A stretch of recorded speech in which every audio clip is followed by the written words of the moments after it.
And I remember we started church hopping. We started church hopping a lot. And I was just so confused because I wasn't too old. I think I was about 12 at this time. My sister is married, has a baby. I'm the last one in the house. My parents get a divorce. Oh, Lord. So, and I'm the last one like at the house. And I feel like I'm taking the brunt of all this on my own. My twin brother was my best friend. He's gone. And I felt just lost. So my senior year was like a mess. Like emotionally, I was just trying to figure out who am I? Like, who is Patrick Boyter? I didn't know what was happening in the moment. I just like opened a Bible and I read Psalms 139. Like, in the depths, in the heavens you're there, in the depths you're there.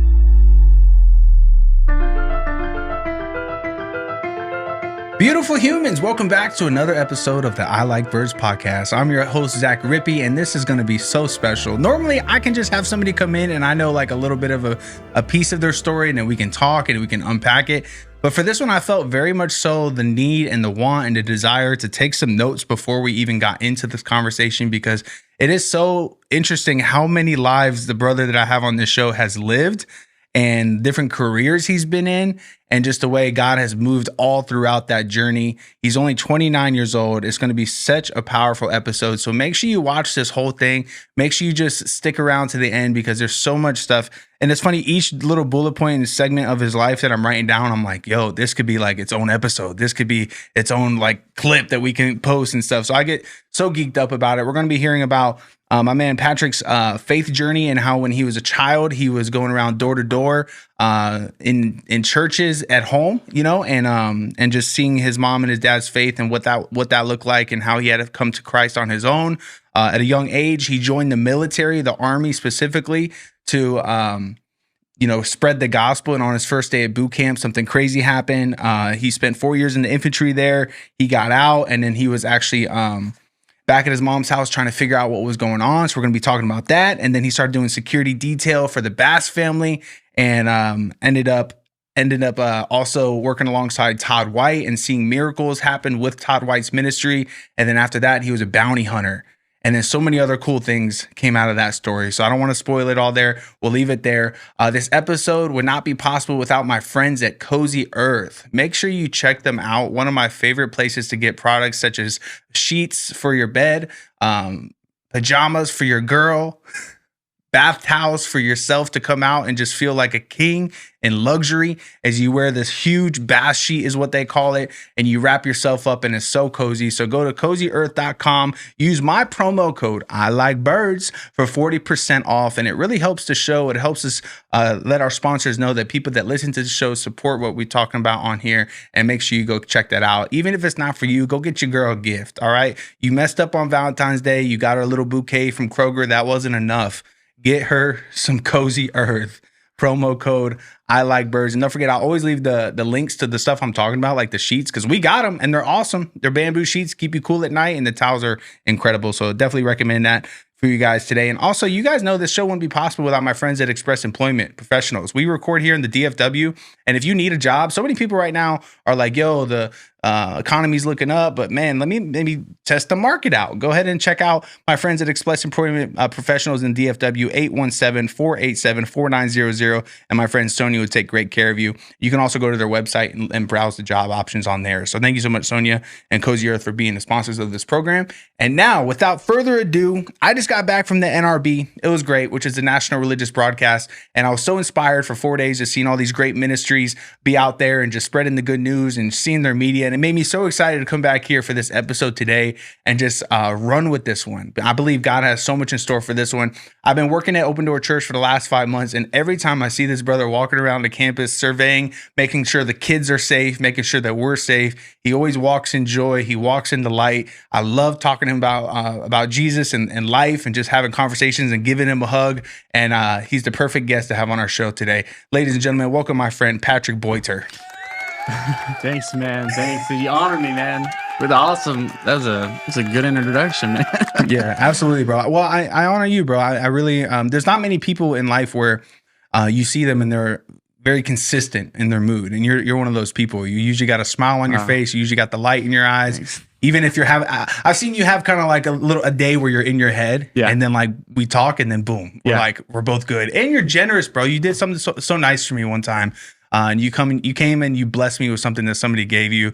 You gave me a hug, you gave me prayer, and you really lifted me up. Thanks, so I bro. appreciate you for that. Thanks, bro. I appreciate it. Thanks for having me on, man. I'm excited to just chop it up. Yeah, bro. chop it up. And it's funny, Patrick pre-show was telling me that, and everybody that's on our Patreon, you can see all the pre-show conversations that we have by signing up on Patreon. It's the best way to support the show. So make sure you do that.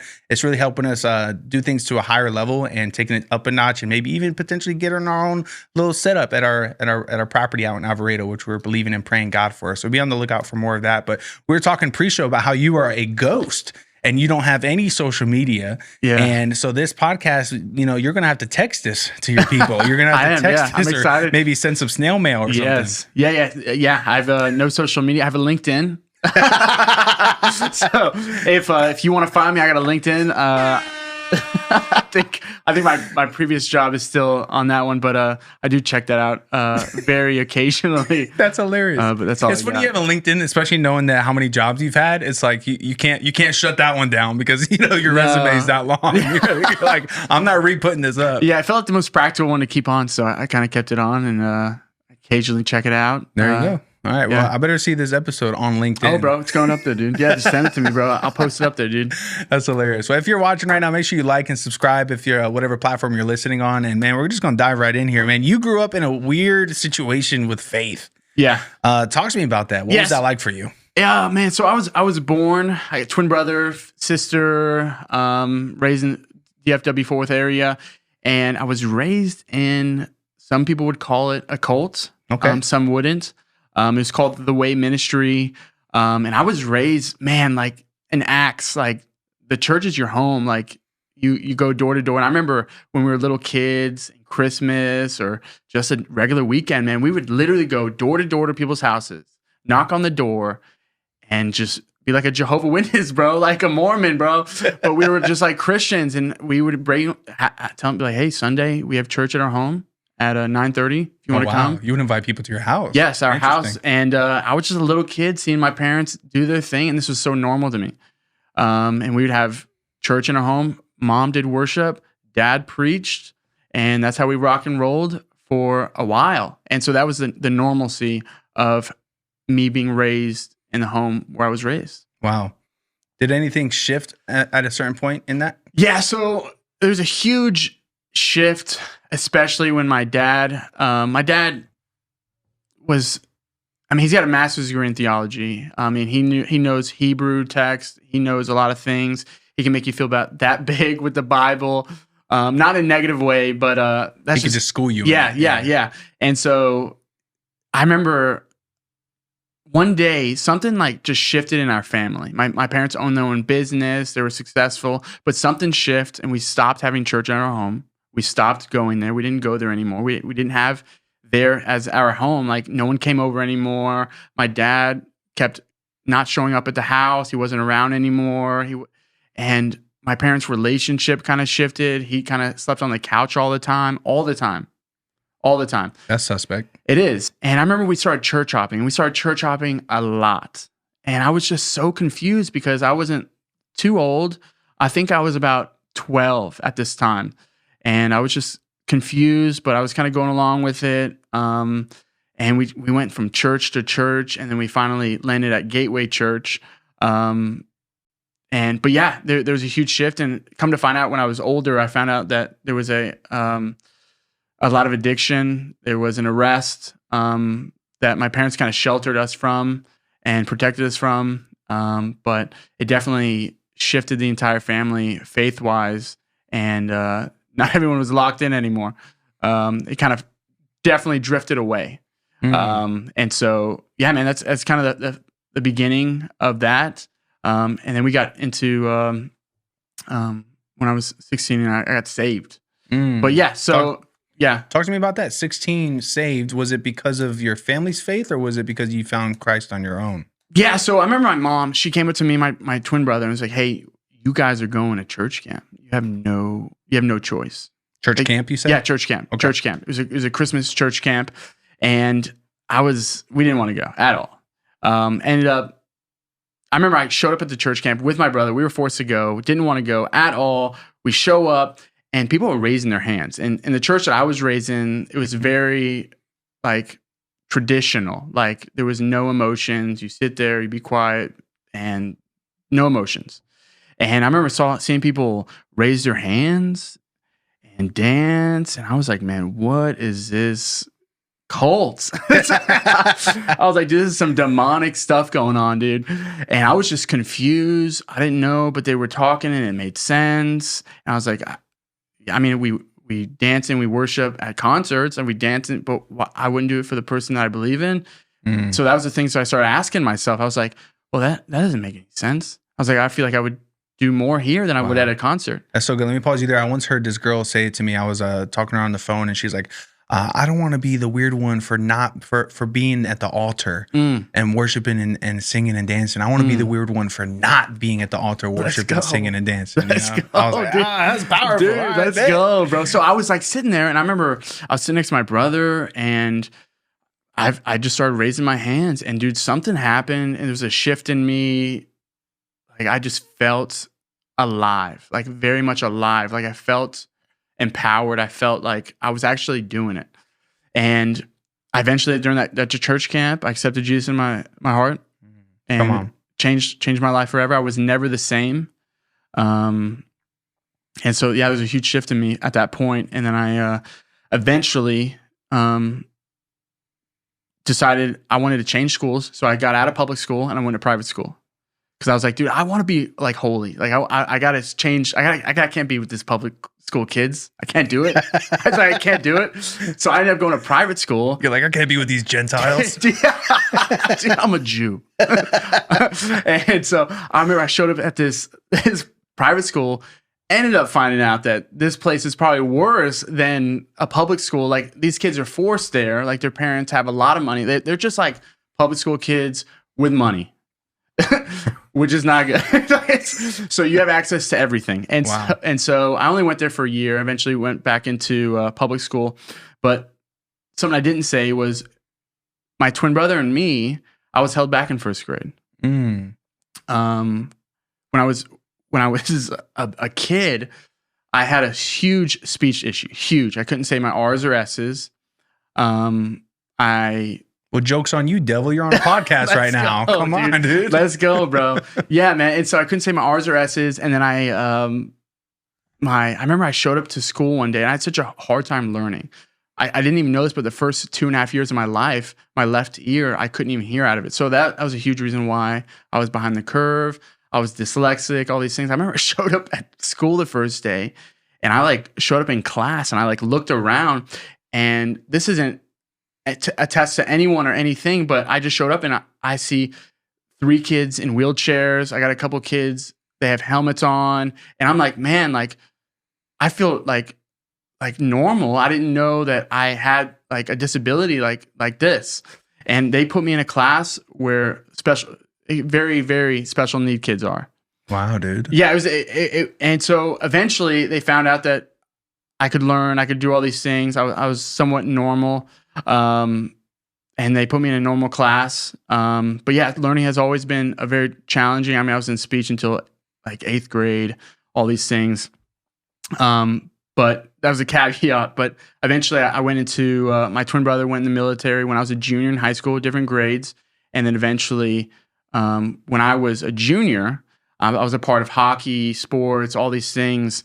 I was like sold out for Christ. And I was like part of just Bible studies, all these things.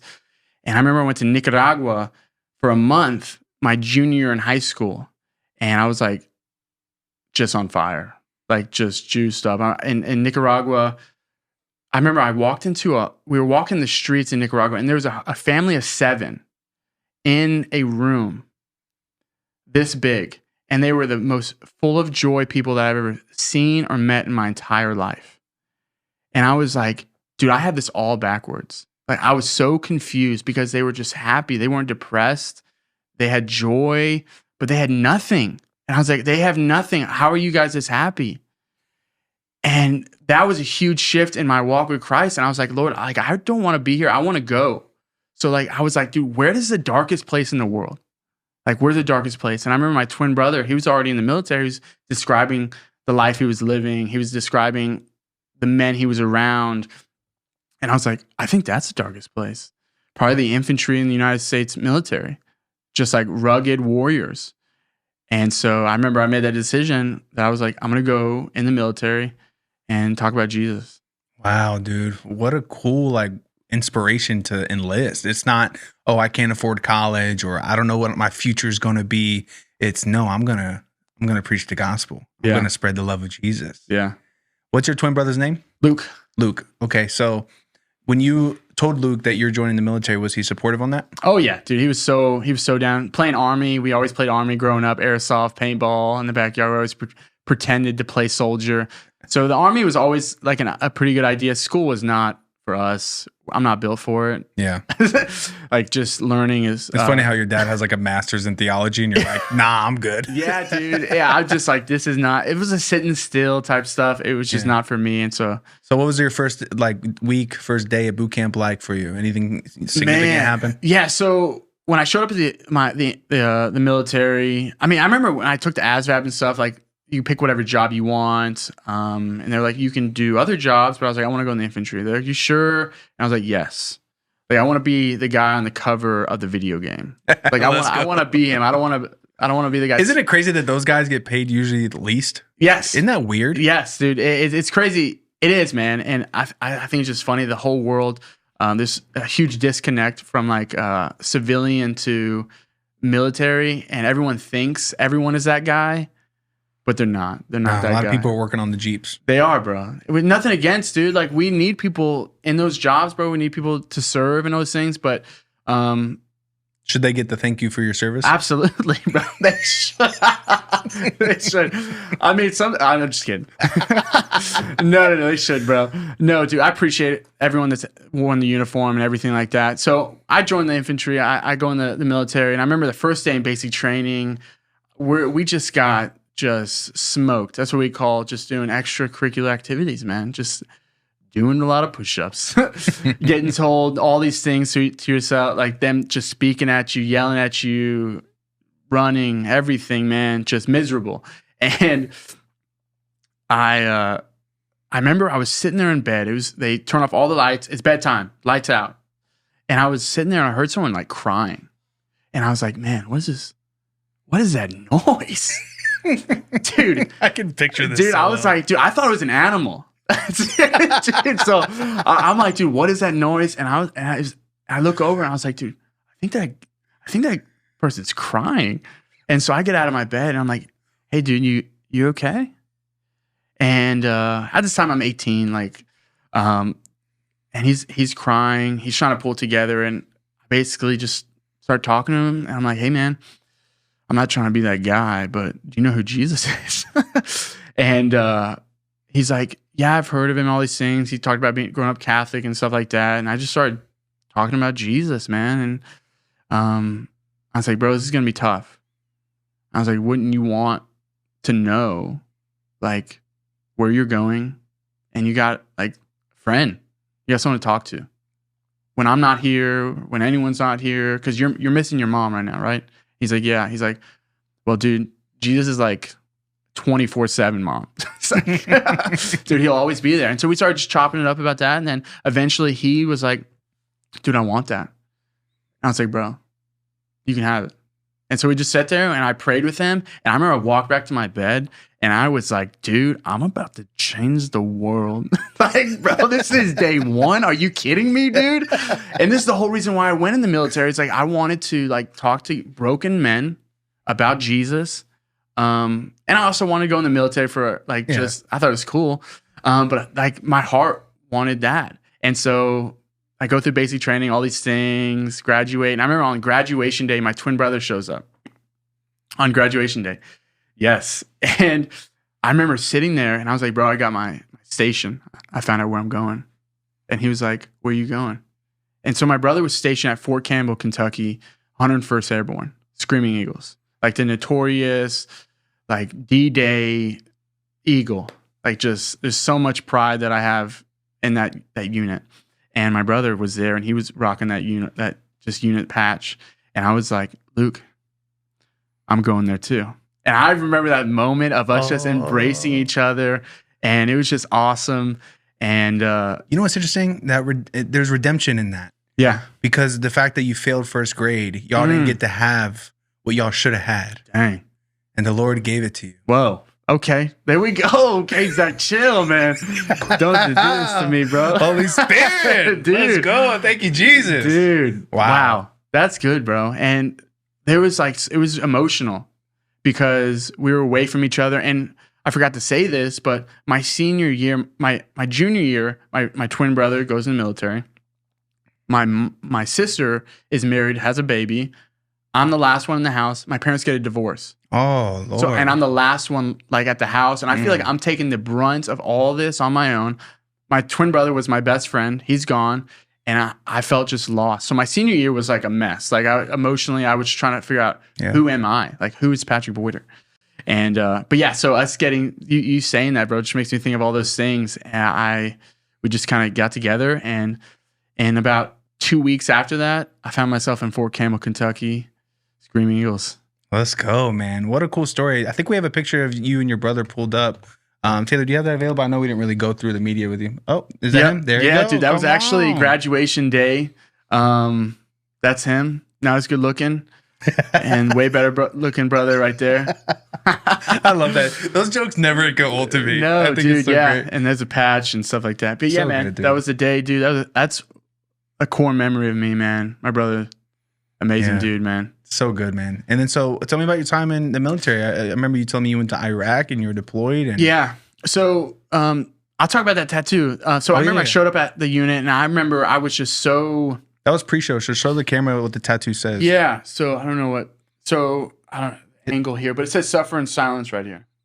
And I'll get into that in a second here. But "suffer in silence." So when I showed up at my unit, I was called a Jesus freak. I remember there was a guy there that I was talking to about Jesus a couple of times, and people were like, "Man, you're such a Jesus freak." And they had just came back from Afghanistan, and they all had CIBs. So CIBs is a combat.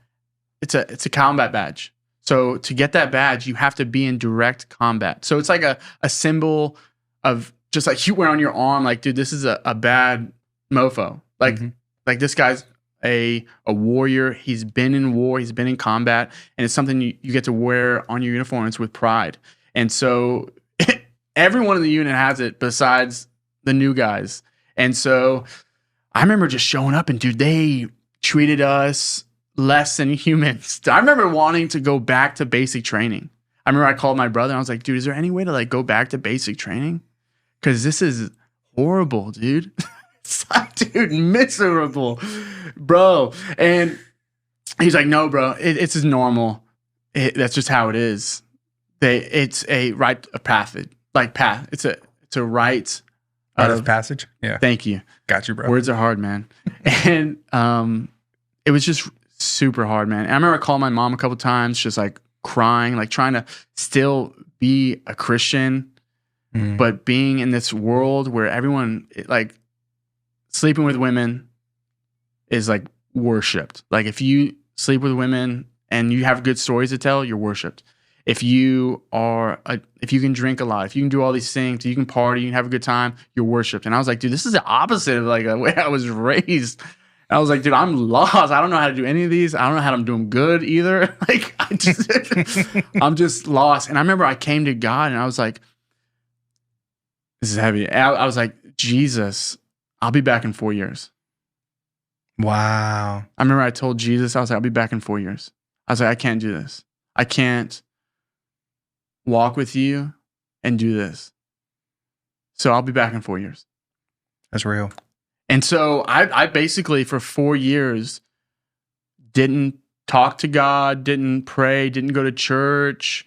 I just completely pressed every sin, I got good at it and I did it a lot. And yeah, man. So engulfed myself in sin and I really found my worth in women and the pursuit of them, the hunt.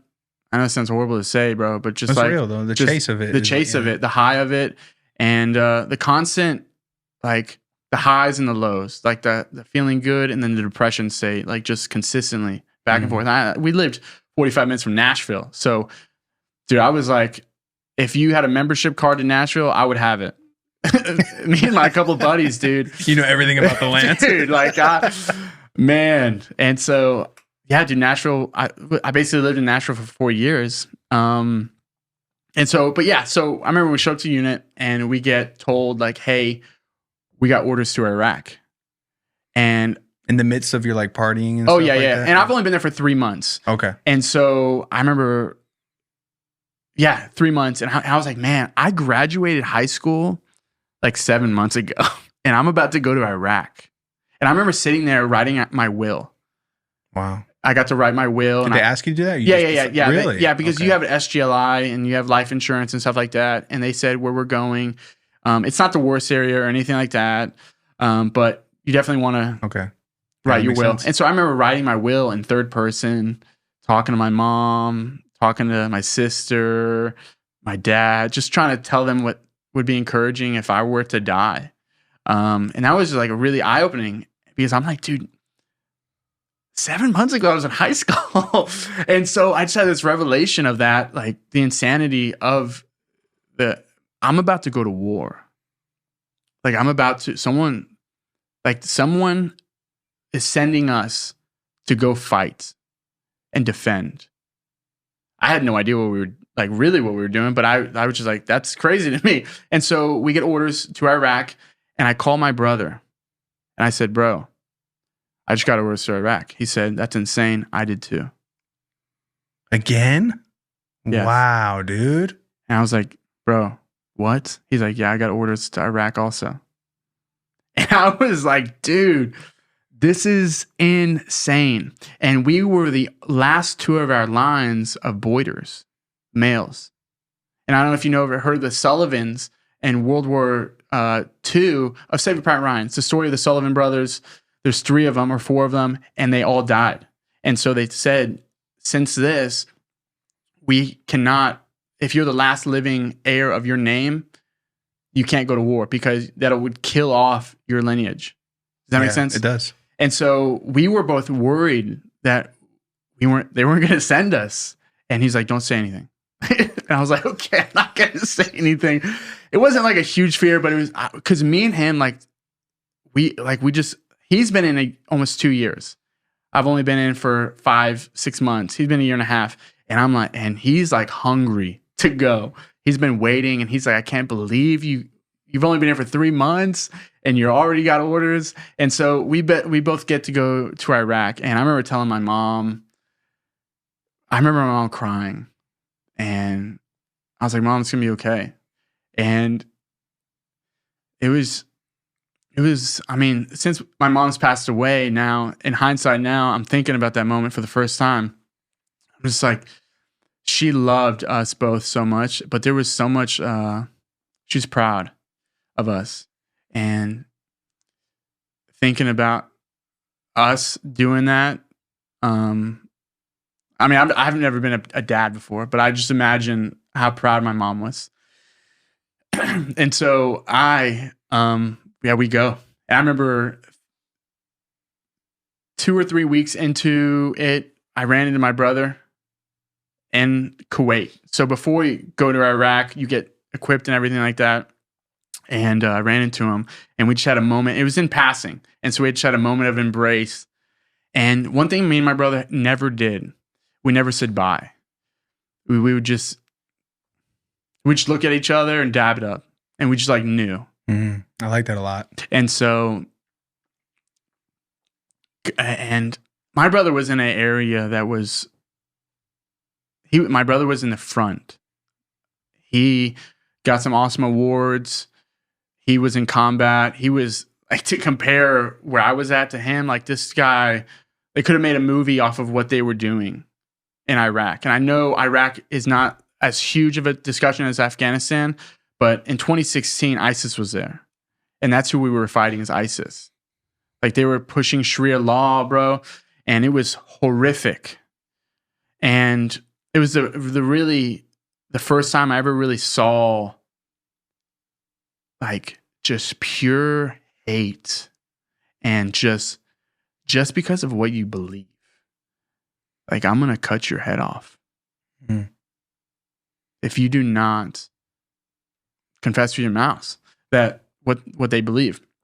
And I remember, I'll share one specific story of Iraq, other than it being the hottest place I have ever been in my life. Holy smokes. The hottest it ever got was like 126, dude. It was insane. Insane, bro. It was crazy, dude. And 126? Yes, dude. It felt like a if you got like a hair dryer, you steal your wife's hair dryer sometime and just be like, feel it, dude. That's what it feels like, dude. Not humid at all. It's like a desert. But I remember, so probably the most intense, exciting time. So the mission of Iraq, we did PSD, personal security detail, for some higher up Air Force officers. Any other branches watching, we were there to protect you. So we're there for some high up Air Force officers, and we just do escort missions with them to different parts of Iraq, doing a lot of diplomatic type stuff. We were also training the Iraqi soldiers, and we were also doing security details around QRF, stuff like that. On July 4th of 2016, you can Google it. It's there. But on July 4th of 2016, one of the big things that ISIS was doing, they were pushing Sharia law, and people were running away. Can you unpack Sharia law real quick for people and for me? So Sharia law, I don't have it exactly down, but it's basically pushing their belief system, the laws that they kind of go after in the Muslim religion. I don't have it all memorized or anything like that, but it's basically they're pushing their beliefs. Sharia law, basically, like I would say, like women must cover their face. Yeah, the commandments in the Bible. Okay, I would say in comparison, just for the idea. Is that the one where it's like you kill to go to heaven kind of thing? Yeah, and you get the virgins. What they call people. Isn't it apostate? I'm not too sure. But it's like evil law, pretty much. Yeah, dude. I mean, they're just, dude, you don't believe in this, you're dead. Got you. Okay, continue in what you were talking about. Yeah. Sorry to cut you off. I just wanted to know what that was. No, yeah. And so on July 4th of 2016, there was a refugee camp probably 2 clicks away, which is 2,000 meters. If you look at a map, it's 2 grid points. It's not too far away. 2,000 meters. It's probably a mile away, maybe a little less than a mile. And then we didn't personally set up, but there was a whole setup of the refugee camp there. And when we were there on July 4th, it was the only day they told us to bring 1 pair of civilian clothes, 1. And that was the one day on July 4th that they said that we could wear it. And we had this thing, it's called near beer. Near beer is a beer that tastes like beer but has 0 alcohol content. So for all those alcoholics out there, dude, they were loving it, dude. They gave it a taste of it. I didn't really understand it. I didn't like it at all. I tried it. But we were out there hanging out, just shooting it, joking, laughing, having a great time. And out of nowhere, I hear the loudest noise I've ever heard in my life. And it was like a loud noise, like not like a transformer blowing up, like, or a thunder or lightning. It was something that I felt like in my chest. It was like so deep and thunderous. It's like what I imagine if like God slammed his foot on earth, like just a shake. And I was like, what was that? And my team leader, Jose, he has done 3 tours in Afghanistan, and he's got a Purple Heart, complete stud. And he looked at me and he's like, go get your stuff. And I was like, what? And then another one, boom. And I was like, what was that? And we're QRF, so I run over to my truck. We're QRF. We have our 8 trucks staged, ready to rock and roll. And I dart over to the truck, and we're getting there. I'm the 50 cal gunner, so I'm getting the 50 cal ready, and it's happening. Boom, boom, and I'm seeing these tracers up in the air, these missiles flying up through the sky, and then boom, and then whoo, and I'm like, dude, this is a movie. This feels like a movie, and I'm like, I feel like I got front row view, and I'm sitting there. And I'm looking down, and I'm seeing in the gunner hatch, you can see the driver, and you can see the passenger. And I'm looking down, and I'm hearing the radio chatter, and they're talking about what's going on, who it is, where's this coming from. They don't even know anything. People were yelling and screaming. And I see the driver. He opens his door up and he throws up. He's starting throwing up because he's so nervous. My legs are shaking. I can't stop my legs from shaking. I'm like, dude, we're about to go get some. That's where my mindset is. And I'm seeing this guy throw up, and I'm like looking at the other guy, and I'm like, dude, what is happening right now? I was like, dude, it's happening. And so I remember we got in the trucks and we rolled out. Come to find out when we rolled out is these people, these complete, I'm just going to say cowards. They set up a truck with missiles on it, and it basically launched. They set it up on a timer, so they weren't even there. They set it up. It killed over 200 people, women and children, and they were nowhere to be seen. No, we couldn't fight anyone. We had nothing to do. They launched it, killed a bunch of people, and they left. And I remember thinking to myself, I was like, bro, this is like evil, because we were 1 mile away, but they were, instead of targeting us, they targeted the sheep. They targeted the people that couldn't have defended themselves. And they not only didn't target us, they targeted their own.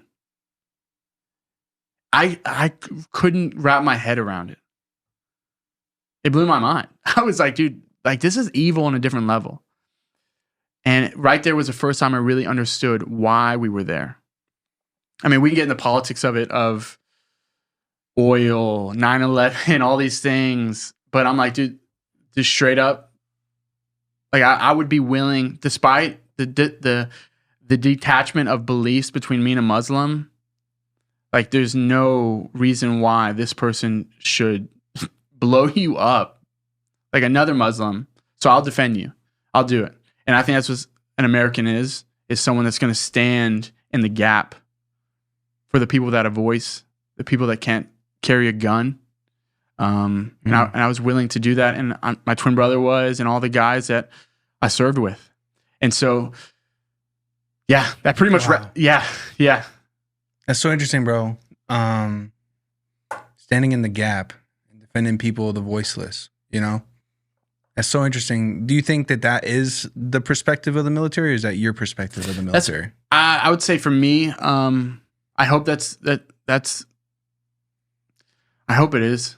Because people often have the belief, especially in like conservative politics, that we shouldn't be sending our troops to other nations to fight their wars or defend their people. Like we need to be defending our land and not risking the lives of American soldiers.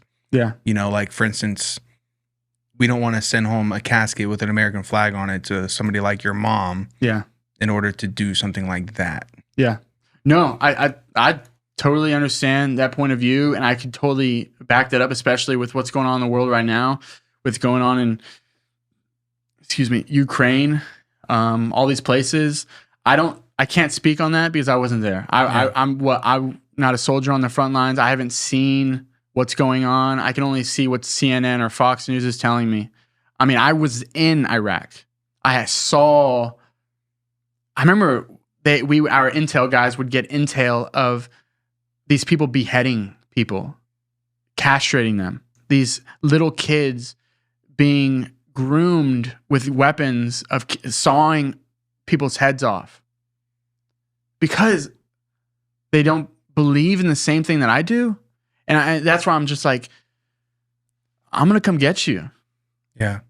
And so that and I agree with that. Yeah. Like I agree with that part of it, especially like right now what we're seeing with like Israel and Hamas. Yeah. Of like what they're doing to, like what Hamas has done to Israel and what Hamas does to Jewish people as a whole, and what a lot of people feel towards Israel people and Jewish people, which is terrible. It's like a demonic spirit, you know, that's over that.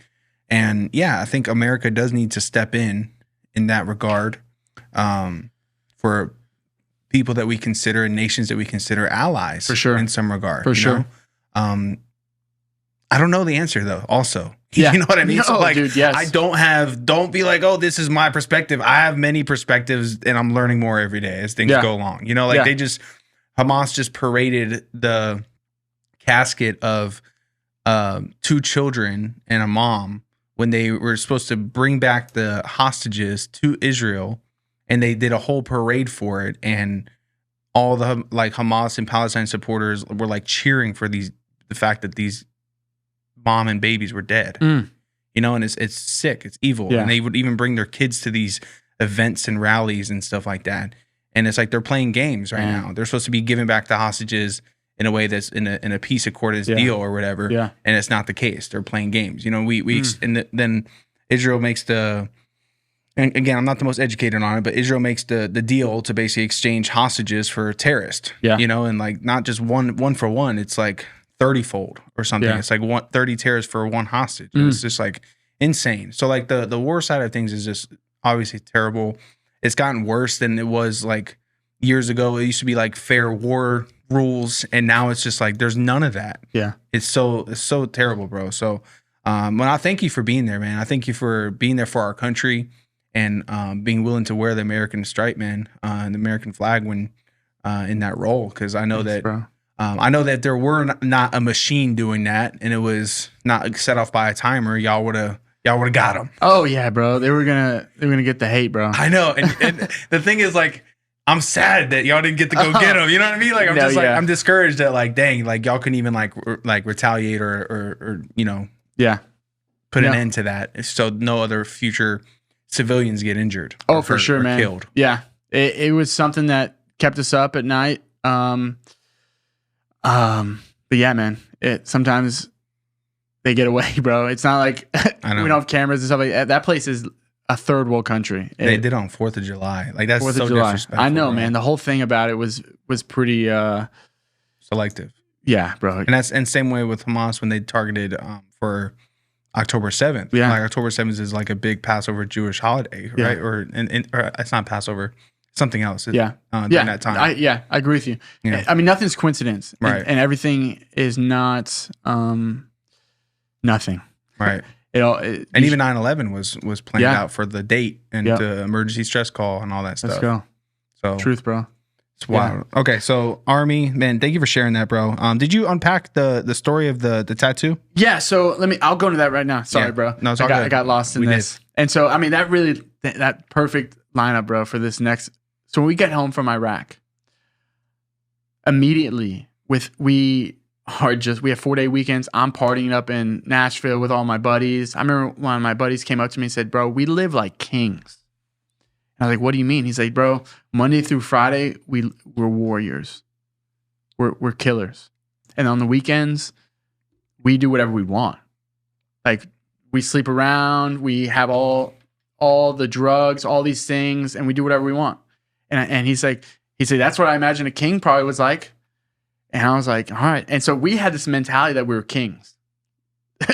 And so I remember we would always go to Nashville and stuff like this. And I remember we put our 30-day pass in for leave and we go home. First time I have been home in over a year, significantly. It's been a long time since I've been home. My twin brother comes home. We have this embrace and it's just amazing. It was awesome seeing that goof. And then I remember I got a phone call from my lieutenant. He's like, hey, man, how you doing? And this guy doesn't call me. Like, this is the commander. Like, this guy's in charge of all of us. And I was like, why is Lieutenant Kelly calling me? I thought I did something wrong. I was like, what did I do wrong? And he's just checking on me. He's asking weird questions. And I'm like, okay. And I call a couple of my buddies. And I'm like, hey, man, what's going on? He's like, hey, man, did you hear? And I was like, what? And he's like, a couple of the guys killed themselves. And I was like, who? He's like, they're not putting out any names, but a couple of the guys killed themselves. And I was like, when? He's like, the same day. And I was like, what? What do you mean the same day? Was this planned? Like, I'm confused. I just opened up a whole nother line of questions. And he's like, man, we don't have any questions. We don't have any answers. He says, when we come back, they're going to tell us. And I was like, bro, we have 2 weeks of leave left. What do you mean they're going to wait? He's like, bro, it's sensitive. And I'm like, what? And so it ended up being not anyone in my team. so that we called who we could. We ended up finding out by calling each other who it was. It was a guy named Taylor and another guy in our unit. Brodick was his name. And I remember we showed up to the unit, and Taylor I went to air assault school with. Air assault school is where you learn how to rappel out of helicopters, and that was, I didn't say this, but as our profession in the infantry, like kind of like the airborne, our whole unit was air assault qualified. You have a picture of that? Air assault. Or just you in the helicopter? In a helicopter. Yeah, I got I sent a bunch of stuff. There should be something maybe. Okay. And so we come to find out 2 guys killed themselves. We have a funeral for them. It was super emotional. A month later, another guy kills himself. 2 months later, another guy kills himself. And this is like, dude, what is going on? And then I got this tattoo on my arm. Ended up, my whole military career, 7 guys have killed themselves. People that I've worked with, all suicide and stuff like that, all different types of stories. And I was like, when I showed up at the unit, my first day at the unit, this team leader came up to me, to a bunch of our guys, and we were doing push-ups. We were doing rope climbs, 20-foot rope climbs, up and down, doing mile runs consecutively all day, all night. I remember he walked up to me. He looked at me, and I was like moaning and groaning. I mean, everyone was. Like, we were doing it for so long, bro, my body was dead. And he walked up to me and said, Patrick, he said, Boyter, suffer in silence. And I looked at him. He said, suffer in silence. He said, your moaning is cancer. He says, you are cancer right now for this unit. He says, suffer in silence. He's like, crying and complaining is cancer to a unit. He says, everyone is doing push-ups. We all don't want to do push-ups. We're all hurting. Suffer in silence. No one cares if you're tired. The enemy doesn't care. And I was like, dang. It's like, I was like, that made sense. I was like, all right, I won't complain. And so we had this mentality in our unit of suffer in silence. When we came home from Iraq, we had this mentality of suffer in silence. And no one ever talked. No one communicated. No one talked about issues, problems, anything. And then people started dying.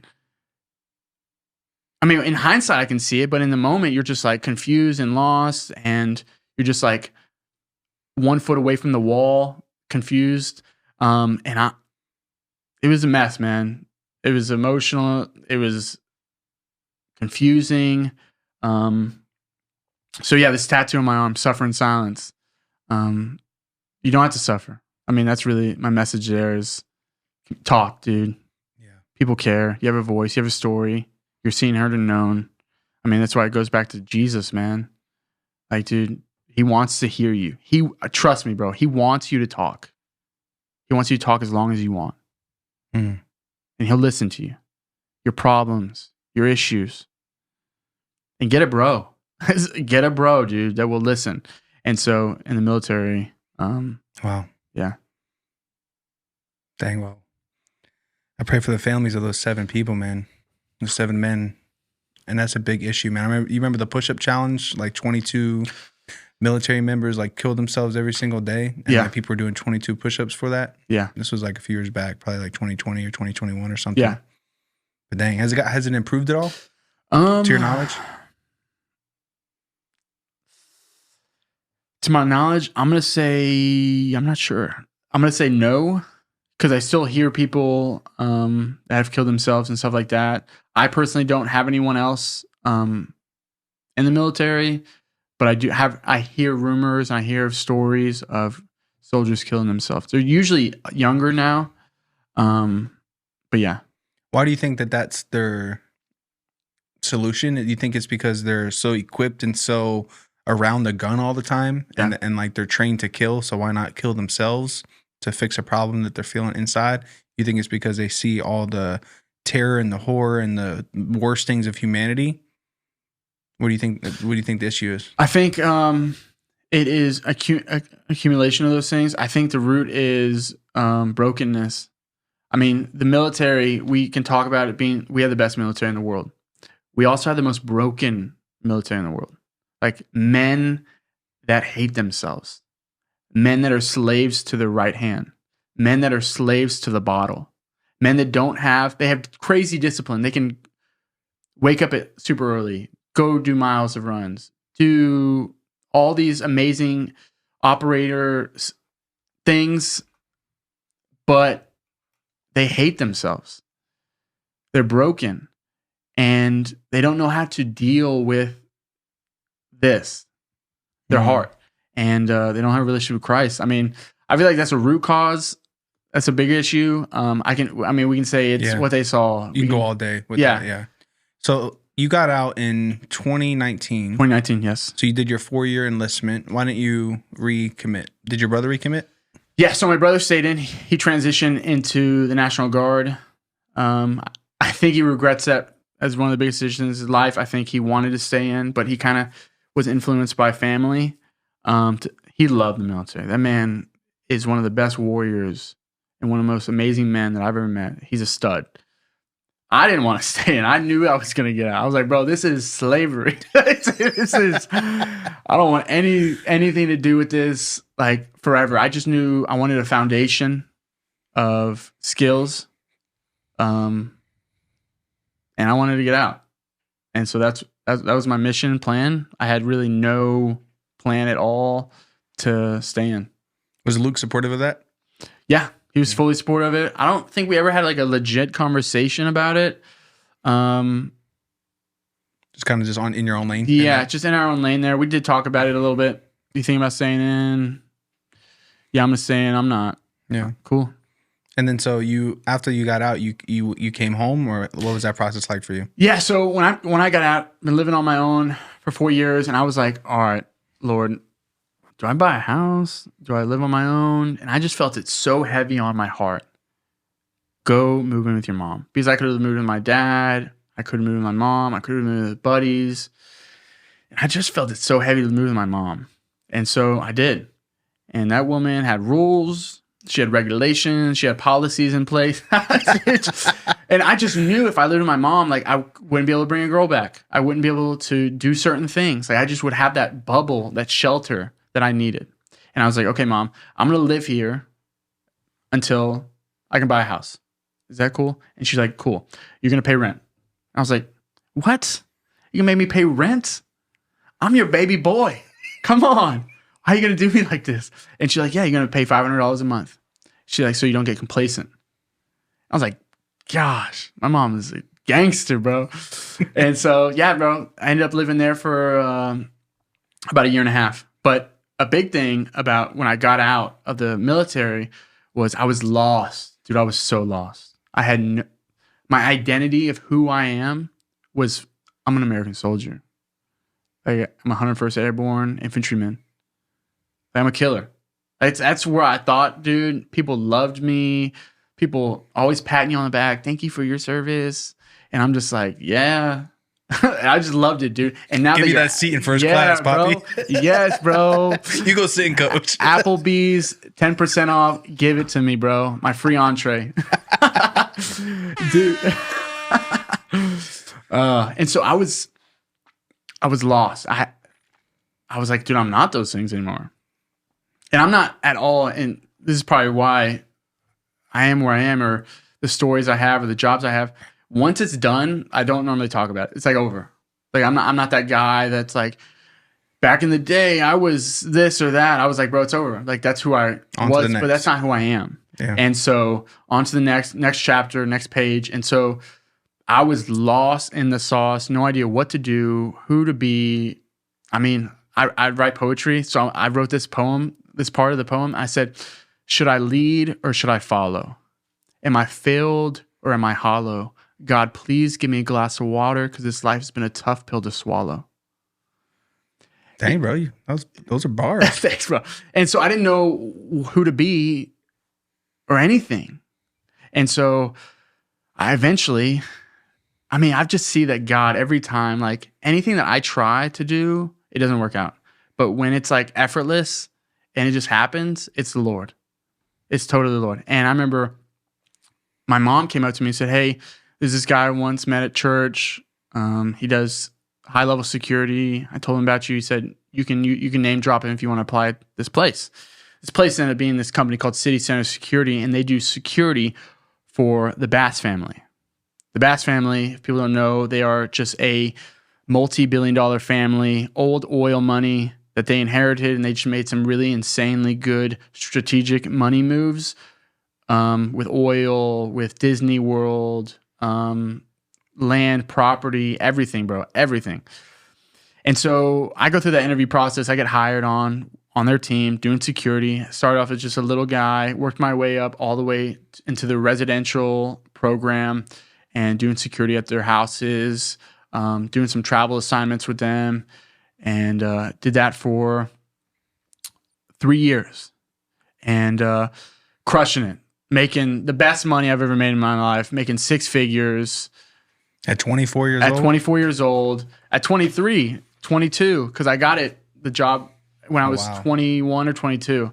And so I was able, and I eventually moved out of my mom's house, was able to buy a house, and that was in the middle of COVID. Like, COVID happened in 2020, and I was like, I told my mom, I was like, Mom, when I get like 50 grand saved up, I'm going to buy a house, okay? And she's like, cool, that makes sense.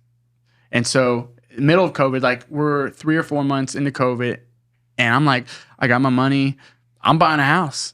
And the world's shutting down. Everyone's freaking out. And I'm like, I'm moving out of my mom's house. Dude, I'm getting out of here, bro. And I'm getting my house. So I get this insane interest rate. My house is so much cheaper than what it should be because the whole world thinks it's coming to an end. And I'm just like, I'm still making moves. Dude, I'm going, dude. I think sometimes being so naive and dumb sometimes has worked in my favor. And so, yeah, able to buy a house, do all these things, and I'm just crushing it. Like, I have an idea of who I am. Like, okay, I'm not a soldier. I'm an executive protection. Like I'm a bodyguard. Like, that's where my identity is. And I was like, bro, that's almost cooler. That is cool.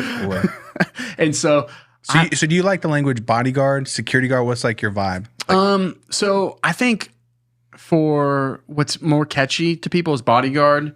The job description is executive protection, EP agent. That's what they would call it, executive protection.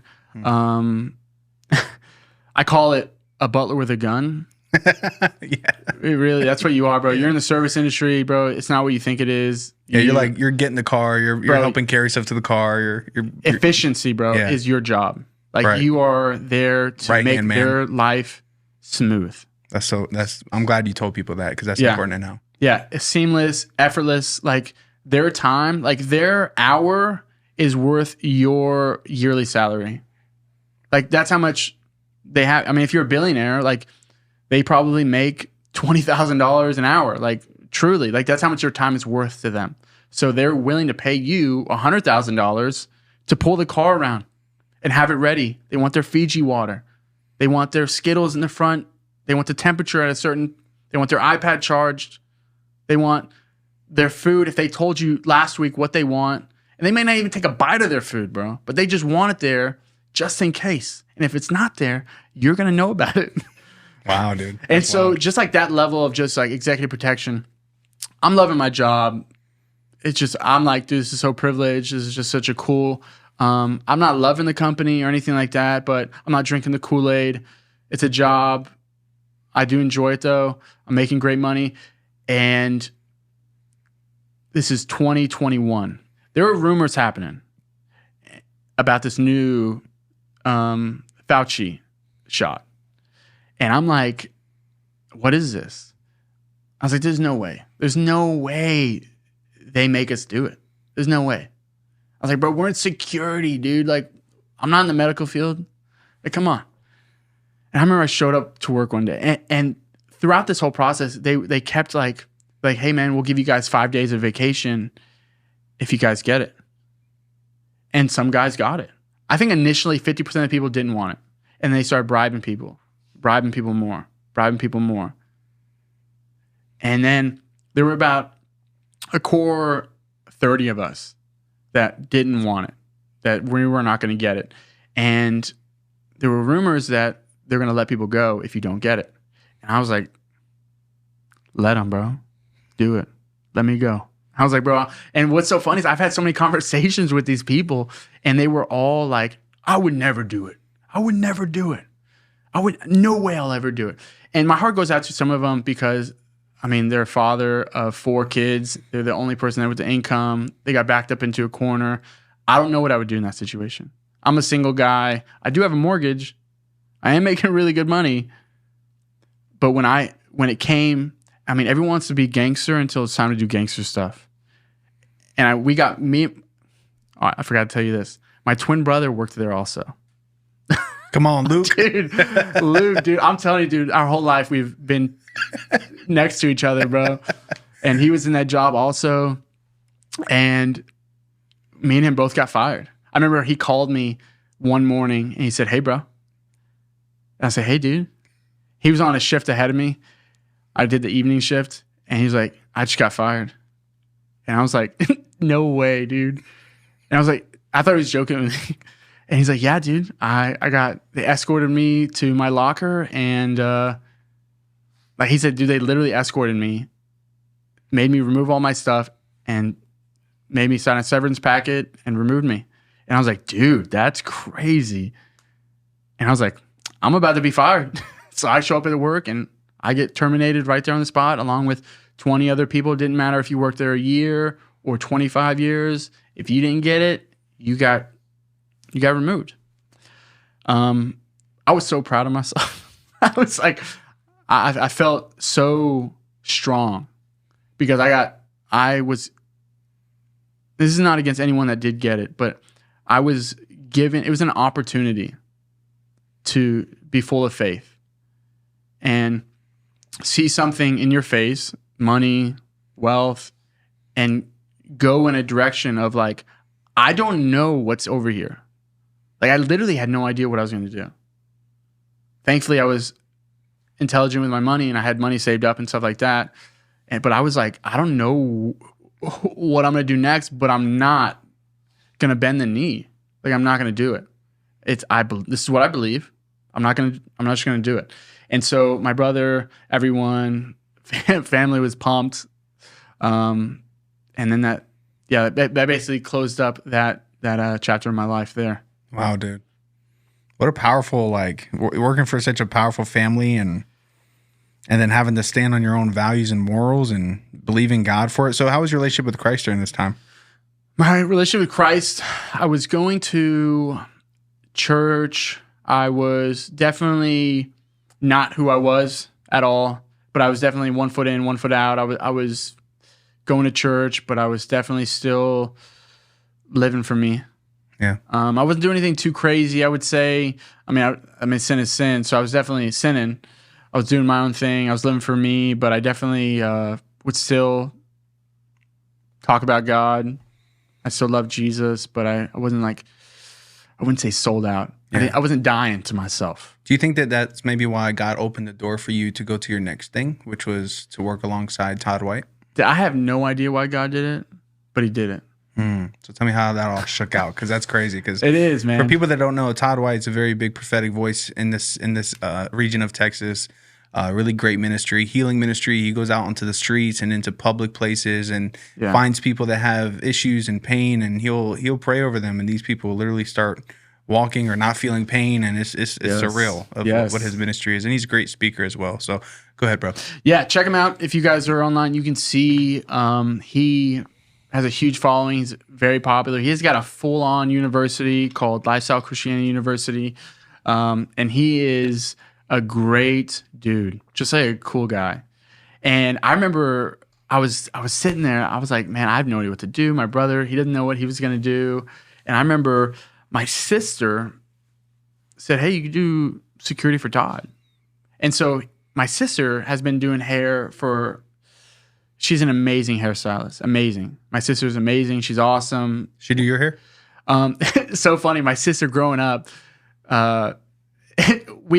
from about up until about 18, we weren't very close. She made me afraid of women. I was like, dude, if all women are like this, I don't want any part of this, dude. No offense, Michelle. I love you. But women are scary, bro. Yeah. And then when she had a baby and got married, we became best friends. And I love my sister to death. She did hair for about 10, 12, 13 years. I may be off a couple years. But she did it she owned her own salon. She crushed it. And she did hair all the way up to celebrities, high-level executives, to the normal Patrick. Yeah. And so, but when she was in school, you asked the question, does she do my hair? I remember when she went to Tony and Guide's hair school. And when she was in school, she's always trying to get people to practice on. And I remember there'd been a couple times that she would always be like, don't get a haircut. Come to me. I'm going to cut your hair. And me and my brother would always make jokes, like scared of her cutting our hair because she's learning and we don't want her to mess up. And I remember there were a couple of times we would go and get our hair cut. And it was like we committed adultery, like betrayal of the highest level, that we went and got a haircut from someone else and not from her. And she would even look at our hair and be like, they did this wrong. They messed up. You don't look good. You don't look good at all. And so, but it was, yeah, I'm getting on a tangent here, but yeah, she'd cut my hair all the time. But back to Todd. She did this guy's hair named Todd White, and they are great friends. And she just threw it out there that Patrick he was working for this family. He got let go because of this. And he was like, that's awesome. Here's this guy's number. Tell him to reach out. He can work there part-time or something. I was like, all right, you know what? I'll do it. And I did not want to do it at all. I didn't want to do it at all. I was like, dude, I'm not working at a school. I'm not doing it. And they were just wanting me to do security at the school. Nothing cool. And I was like, bro, I don't want to do that. And I think it was like, wasn't making anything what I was over there at all. And I was like, you know what, dude? I need to make money. I got a mortgage. This will just be something until I figure out the next move. I show up, I meet everyone, some pretty amazing men there that are in charge of the system over there. Great guys. They got this place squared away. I walk in there and I just kind of easily just join the team and join the ranks. And little by little, I just started off security the first few months. I think first 3 months, I didn't do anything with Todd. I'd met him a couple of times and stuff like that. And then things started happening there. There was a huge falling out. And the security team, they left. Everyone left. Whoa, dude. And I was like the last one there. There were a couple of guys there where they were still like occasionally working there. And basically the director came up to me and said, hey man, do you want this position? And I was like, yes, I'll take it. And he said, man, we won't be able to pay you more though.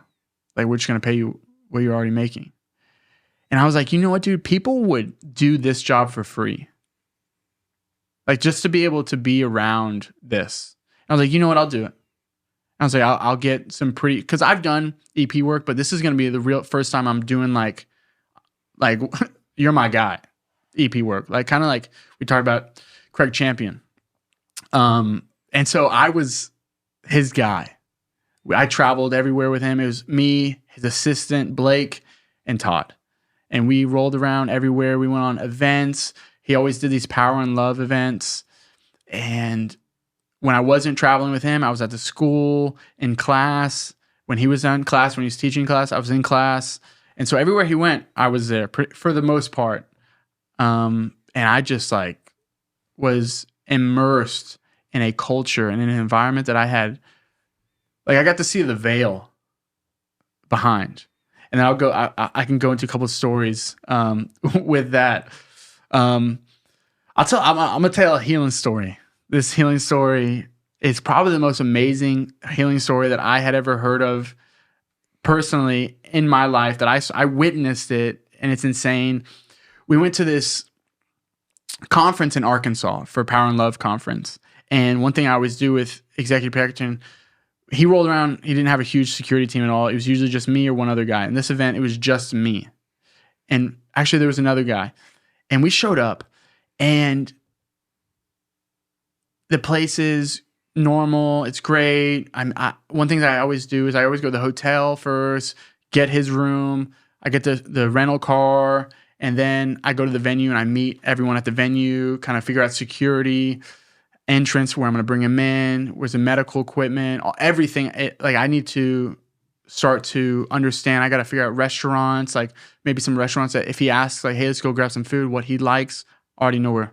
Like, I already got those things. Where's the closest hospital? Those are things where my brain. Wow, that's cool. I really like that. Yeah, in the executive protection world, like, you are entrance into exits. Like, one of the things is, like, when I show up, he's going to ask questions. He's going to be like, Patrick, where's this at?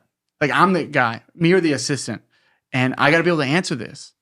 I always say, like, I'm a butler with a gun and I'm in sales. Like, I'm selling myself every time.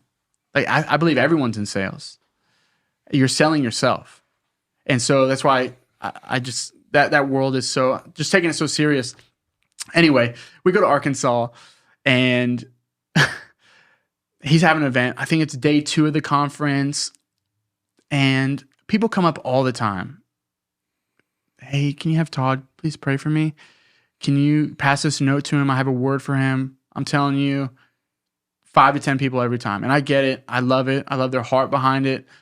But there's just not enough time to get to everyone. There's just not. So we filter out a lot of this stuff. This person came up to us and said, hey, the boldness and the faith in this person, dude, I was just like, that's insane that you would ask that, but I'm going to go ask. This person was like, my dad is in the hospital. Can you come pray for him? Can Todd come pray for him? And I was like, that's crazy that you would ask that. At first, I got a little frustrated.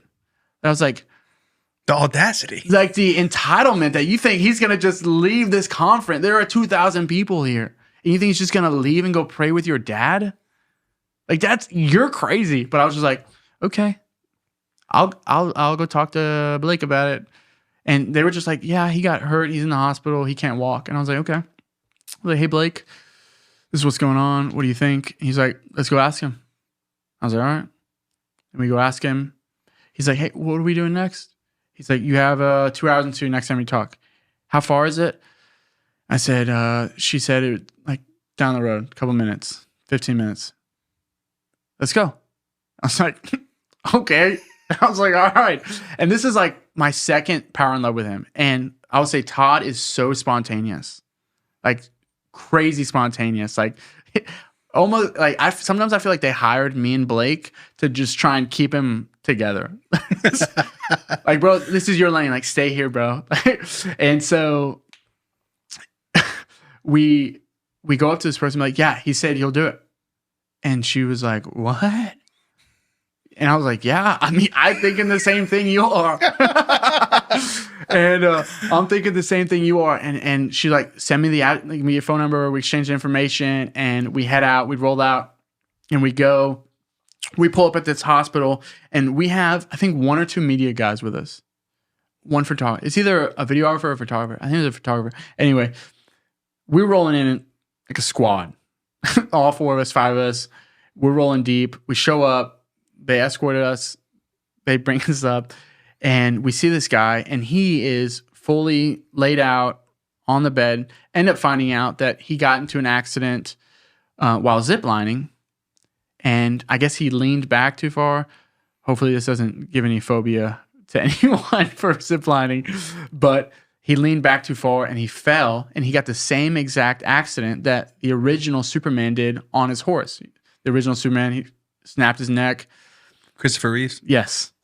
And thank you. I'm blessed that I remembered that. Bro, thank you. Thank you, Lord, for that word, that name. And we were sitting there. And they were explaining to us, this is the same accident. And then the doctor comes in and we're like, what's going on? And he basically explained what I just told you way better than I did. And we're like, wow, that's crazy. And Todd's like, thanks for letting us know. Do you want to pray with us? Oh, to the doctor? Yeah. Said that. Oh, wow. I love that. Like he just brings the doctor in. He's like, we're going to pray for her to be healed, for him to be healed. Do you want to pray with us? And he was like, yeah, I'll sit in. And I was like, all right. And the family's sitting there. They're all excited. They're crying. He is able to talk and move his head. He can only move his head like this. And he looks like Megatron. Everything is in him. And I'm just sitting there and he prays for 5 minutes. What was his prayer like? If you know, do you remember? His prayer was confident. It was direct. It was short and sweet to the point. It wasn't like over, like almost like he wasn't trying to convince himself. He wasn't selling it either. He wasn't selling it either. But it was definitely like and then he started speaking in tongues, and then he started praying some more, and then that was it. And then he started just talking to him. Nothing happened. I didn't feel anything. Felt like a normal prayer, pretty standard issued. They're crying. He's still laying there. Nothing's happening. And I'm like, dang, nothing happened. I was like, that doctor is probably like, I told you so. And we roll out. He hugs them all and says, see ya. And we move on. We go through the conference. We fly back to Fort Worth. I think 6 or 7 months later, we have another conference. But this one's at Fort Worth, the home location in Watauga. And we get this knock on the green room door from one of the ushers saying, hey, Patrick, we have this woman here that's saying they want to meet Todd. And I'm like, bro, come on. Get in line. Come on, dude. Like, why are you coming here with this question? Like, you know what I'm going to say. And I was like, and I didn't say any of this, but I was like, who's the person? And they're like, it's a group of them. They said that you guys were at the Power and Love in Arkansas and you prayed for him and he's here to show you guys or see Todd. And I'm like, what? And I'm like, Blake, does this ring any bells? I think this is the person. And I was like, go into more detail. She said, like, you guys went to the hospital. I was like, oh, yeah. You. And I was like, I remember you. She's like, yeah, I remember. Yeah, okay. And I was like, okay. And I was like, they're here right now? And yes. I was like, oh my gosh. I was like, okay, I'm going out there. And so me and Blake go out there. Todd's still in the green room. And we're like, we meet this person. Meet all of them. And I'm like blown away. I'm cooking right now. So I'm blown away. I don't even know what's going on. I love you so much, Patrick. And so everyone is like, dang it, bro. Come on. You are cooking, bro. I love you so much. Go ahead. And so we meet these people. Edit it. I never laughed so hard on a podcast before. I just love your heart.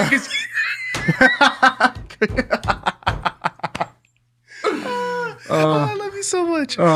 This was great. Okay. I'll get it together. I'm sorry. It's just like when it hits me, I got to get it out, you know? Got the giggles, bro. I got the giggles. That's what you do to me, bro. I told you. And so we meet these people, and I'm like, Blake, what? And we bring this group of people in the back in the green room. And right when he walks in the room, Todd starts crying. Like, he's blown away. Wow. And it's the man that he prayed for walked into the green room. He's in there, dude. The guy that they said would never walk again walked in the green room and is talking to us, hugging. I'm hugging him. And I'm like, this is insane. What is happening? Me and Blake are like, what is this? And Todd's supposed to go up in 5 minutes. He's going up. And he's like, we're changing everything. We're not doing this anymore. He's like, you want to go on stage? And he's like, he looks at his wife immediately. He's like, and she's like, and he's like, sure. And he's like, yeah, bro, this is amazing. They all need to hear this. He goes on stage and he's just telling the whole story that I just told you, how Todd does. And he's like, and he's here right now. And this guy walks out on stage and this place is going nuts, dude. Like the whole place just stands up and they're just cheering. And I'm like crying. Todd's crying. Everyone's crying. The wife is right next to me. She's crying. That's so cool, dude. Dude. And Jesus. Bro, Jesus, man. And that was probably the first time that I had undoubtedly saw something, a miracle. Like, not something that they pray, they're like, yeah, I'm better now. But like, dude, I literally was in the hospital. And the doctor, I heard him say, he will never walk again. He won't ever walk again. There's no way. And I saw this man walking, talking, like he walked on stage. And it was insane. He had a little limp to his leg, but he was walking fine. It was amazing, dude. But you know what's crazy? He has that limp, and now he can always go forever. You want to know how I got this limp? And then he can give the whole testimony, bro. Let's go, bro. So sometimes God will leave a little piece of us, like something for you to tell. Yes. You know, that story. Don't forget. Yeah, don't forget. Don't forget what I did, man. Yeah. Dude, that's so good, bro. I'm going to share another story about, I guess I'll go into working in ministry. One of the things that you never really see, like there are good things, like what a privilege it is that like I got to see that, dude. Like I got to be a part of that. I got to be in the back room and witness it, dude. I got to be in the upper room, and see these things and tell stories, man. But there's another side of it that you see that I'm just like, bro, like I want to unsee this, like almost like the Matrix. I feel like I just took is it the blue or red pill that makes you see red pill? I just took the red pill and I see behind church. I see the green room. I see the conversations. I see how people really are when they talk to their kids or how they talk to their wife. Or I get to see what that person that I idolize with multiple millions of followers, how they're really like when they're just...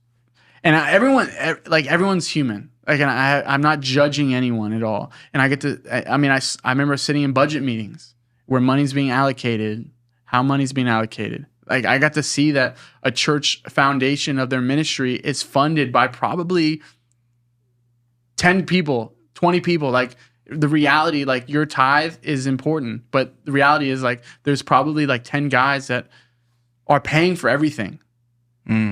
Like some like whales of men that are really paying for the mission. And that is not to anyone's tithe. Like yours isn't, you're so important. But just seeing the reality of things.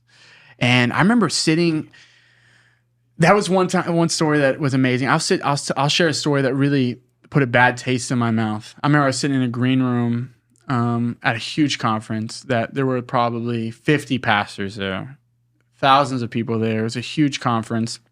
And I won't share anyone's name or anything like that. And I remember sitting there and everyone in that room were either assistants or EP guys. Is a huge green room, and it was like separated into another room where they got to be alone, but the door was still open so we could hear the conversation, and we were there for access control, and if they needed anything immediately, we would be able to go get it or help them. And I remember they were talking about tithing in this room. They were talking about the biggest tithe they've ever seen or ever gotten. These pastors were talking about this, and Todd wasn't in the room. He wasn't in the room at all. It was, I forget where Todd was at, but there were other men in this room. And I was just hanging out in there, shooting the breeze with one of the other guys. And they were talking about tithing, and one of the guys, you could feel the ego rising in the room. Like they started laughing and joking, like, man, like, Zach, what's the biggest tithe that you've ever gotten? Like at your church? And he's like, man, the biggest tithe I've ever gotten was $100,000 check once. And they're like, nice, dude. That's awesome, dude. What about you, Jared? That's not any of their names, but he's like, Jared, what was that? He's like, this guy sold his business and gave me $1 million. The church. Like me. He gave me $1 million for the church. And I started getting like a weird feeling. I started feeling uncomfortable. And I was like, man, this I don't like where this conversation is going. And another guy, he's like, man, what's the biggest tithe that you've ever gotten? He's like, $10 million. I was like, oh my gosh. I was like, bro, that's so much money that one person gave. That's a lot of money. It's so much money. And I started, and they were laughing and joking and stuff like that. And then they finally go to the last guy. And this guy may not be the biggest guy in the room, but they said, what about you, man? What was the biggest tithe that you ever gotten? What's the biggest tithe? And he looked at him. He said, man, the biggest tithe that I've ever gotten from someone was their trust. And you could not drop a pin in that room. It was dead silent. one of the guys was even like, man, why'd you have to do us like that, man? Why'd you have to say it like that, dude? And it just like sobered the whole room up. And I'll never forget that moment because this guy was like, their trust. That was the biggest tithe I've ever gotten, was someone's trust. Mm.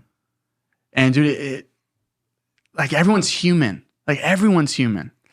And it just like shifted in me and it changed my heart that like, dude, people are going to talk this way. They are. And people are going to also correct it. And I know what he said shifted everyone in that room. And these are pastors, bro. These are big dogs, dude, with a lot of followers in this room. But that really, it was encouraging. And also I can just focus on what was going on, or I can focus on the correction and the truth that was said in that room. Wow. Yeah. That's powerful, man. Jeez, yeah, you really did see behind the veil then. Yeah, bro. Would you say that when you see the budget allocations, do you feel like the money in the church doesn't go to what it should go? Oh, man. Bro, what a question, man. Man. Yes. Yeah, bro. Like, but I'm 29 years old. I've been in ministry so I don't really know. Some people have this poverty mindset in the Christian community that they feel like you have to be poor to, like, how unrighteous of you to live in a 2-story home on a couple acres. Like, bro, that man earned it. Like, he did certain things. Like, why do we have such a poverty mindset? But also in the church, like, you'll see money go certain places. I don't believe ministry is where you get rich. Like, I don't feel like that's but like, there's so much to ministry, speaking engagements.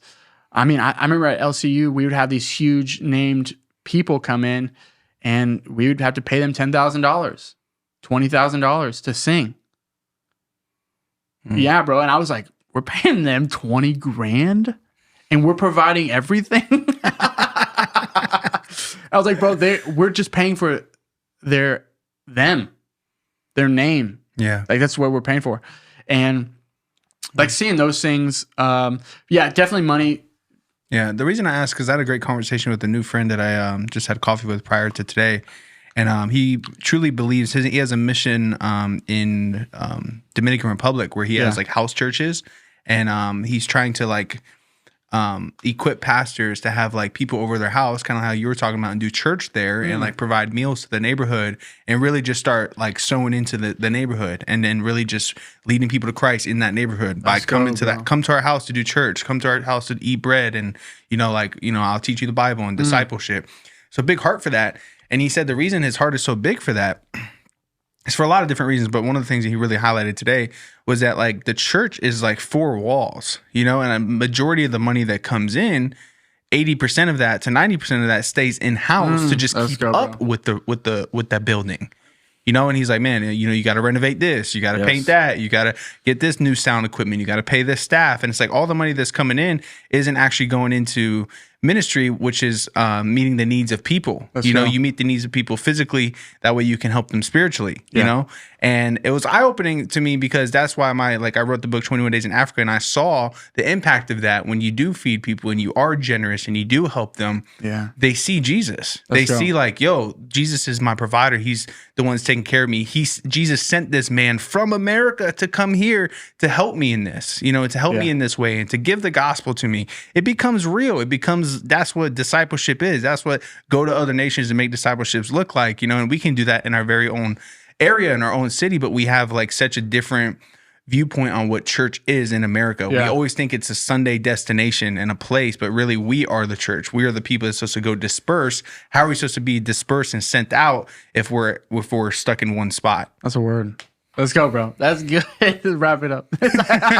Dude, that's amazing. Dude. And that was this conversation I had today with him. And it was very powerful, but it's also eye-opening. And when you talk about the budget allocation, that's the first place my mind went. It was like, yo, that same conversation I just had earlier today about that. You'll see. I mean, the truth is like the church, the electric bill is insane. Like they need money to just keep the place on. Right. And paying the drummer, paying the singer, like everyone... You want hope to be at a point where you can pay people. Yeah, everybody got to eat. Everyone's got Everybody to eat, got a bro. family. Everyone has a family. Everybody's giving time. Yes, dude. And in the world that we're living in here, things are expensive. You know, like dude. things. It costs a lot of money to live here. Yes. You know. But one thing I did get to say to my friend that I was talking to today, his name's Wes, great dude. I shared with him, I was like, that's one thing I love about my church, Open Door Church. We are outreach driven. We are missions driven. We are, what comes in goes out, and not many churches can say that. So it's very beautiful, the fact that, we can speak from a place of like, we're walking in this position where our home and our place that we eat is helping other people eat. Amen. And we got stats for it now. We got like statistics. We got the numbers, baby. Yeah, we got the numbers on the triple. You know what I mean? Like on the screen above, and it's a beautiful thing, bro. So I'm really grateful for that. But I'm also grateful to speak truth into that and just open the eyes. And that's why, like, the book, man, I really wrote it for people to get a heart for missions. Because as you said, like, that mission trip changed your walk with Jesus, bro. And like that mission trip I went on changed my walk with Jesus. And the people that read it, I hope it changes their walk with Jesus and leads them to go on a mission trip to further their spiritual growth in many ways. So I'm excited about it. We're doing like a reprint for it too. Let's go, bro. I'm excited to read it, man. Thank you, bro. Yeah, I'm gonna give you the copy at the end of this. Bro. So I'm excited good, bro. to read it, man. Man, Todd White. But yeah, and I'll have to say this, that I have nothing, they weren't doing anything crazy that I thought, but it's definitely an opinion of mine that sometimes I feel like where money was going or allocated, like, did we really need that extra meal, like, for the staff? Like that $200 is it someone's tithe?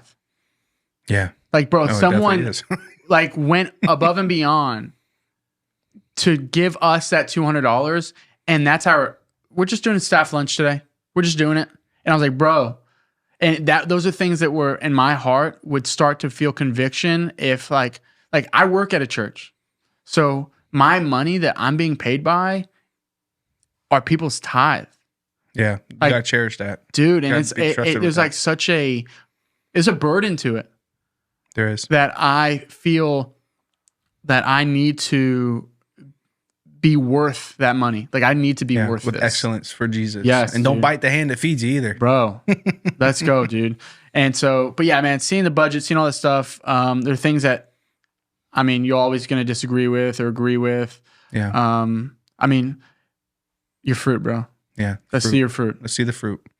Yeah. I love that. And it's also, like you said earlier, we're human. We're trying to figure it out. Not all of us have, I don't budget my own personal finances well. I don't either. So don't trust me with the church's budget, bro.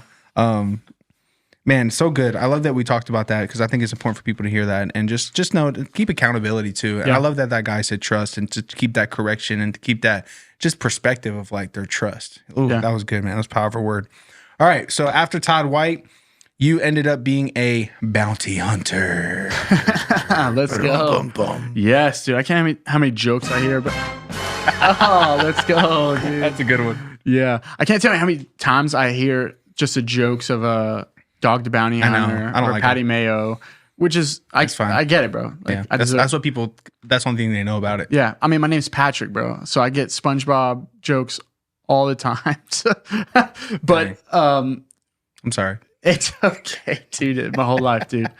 No, so when I got into bounty hunting, the whole reason why I left LCU, I loved the job, no bad blood at all. I wanted to be paid more. So that's why I left. There was no issue. They were cool. There's no room in the budget for you, bro. Yeah, bro. And so I go and I'm like, dude, I have been working here for over 2 years, making very little money, very, very little money for what was expectations, the level of the person I was protecting, all these things. I mean, normally that person would probably be making 75 to 120 is what that position would probably pay. So so anyway, I leave that job and I'm like, okay, I'm going to go and be a bounty hunter. I never thought I would do it ever. It just seemed like a good idea. So I sent it, full send. I started working with this company called AA Best Bail Bonds.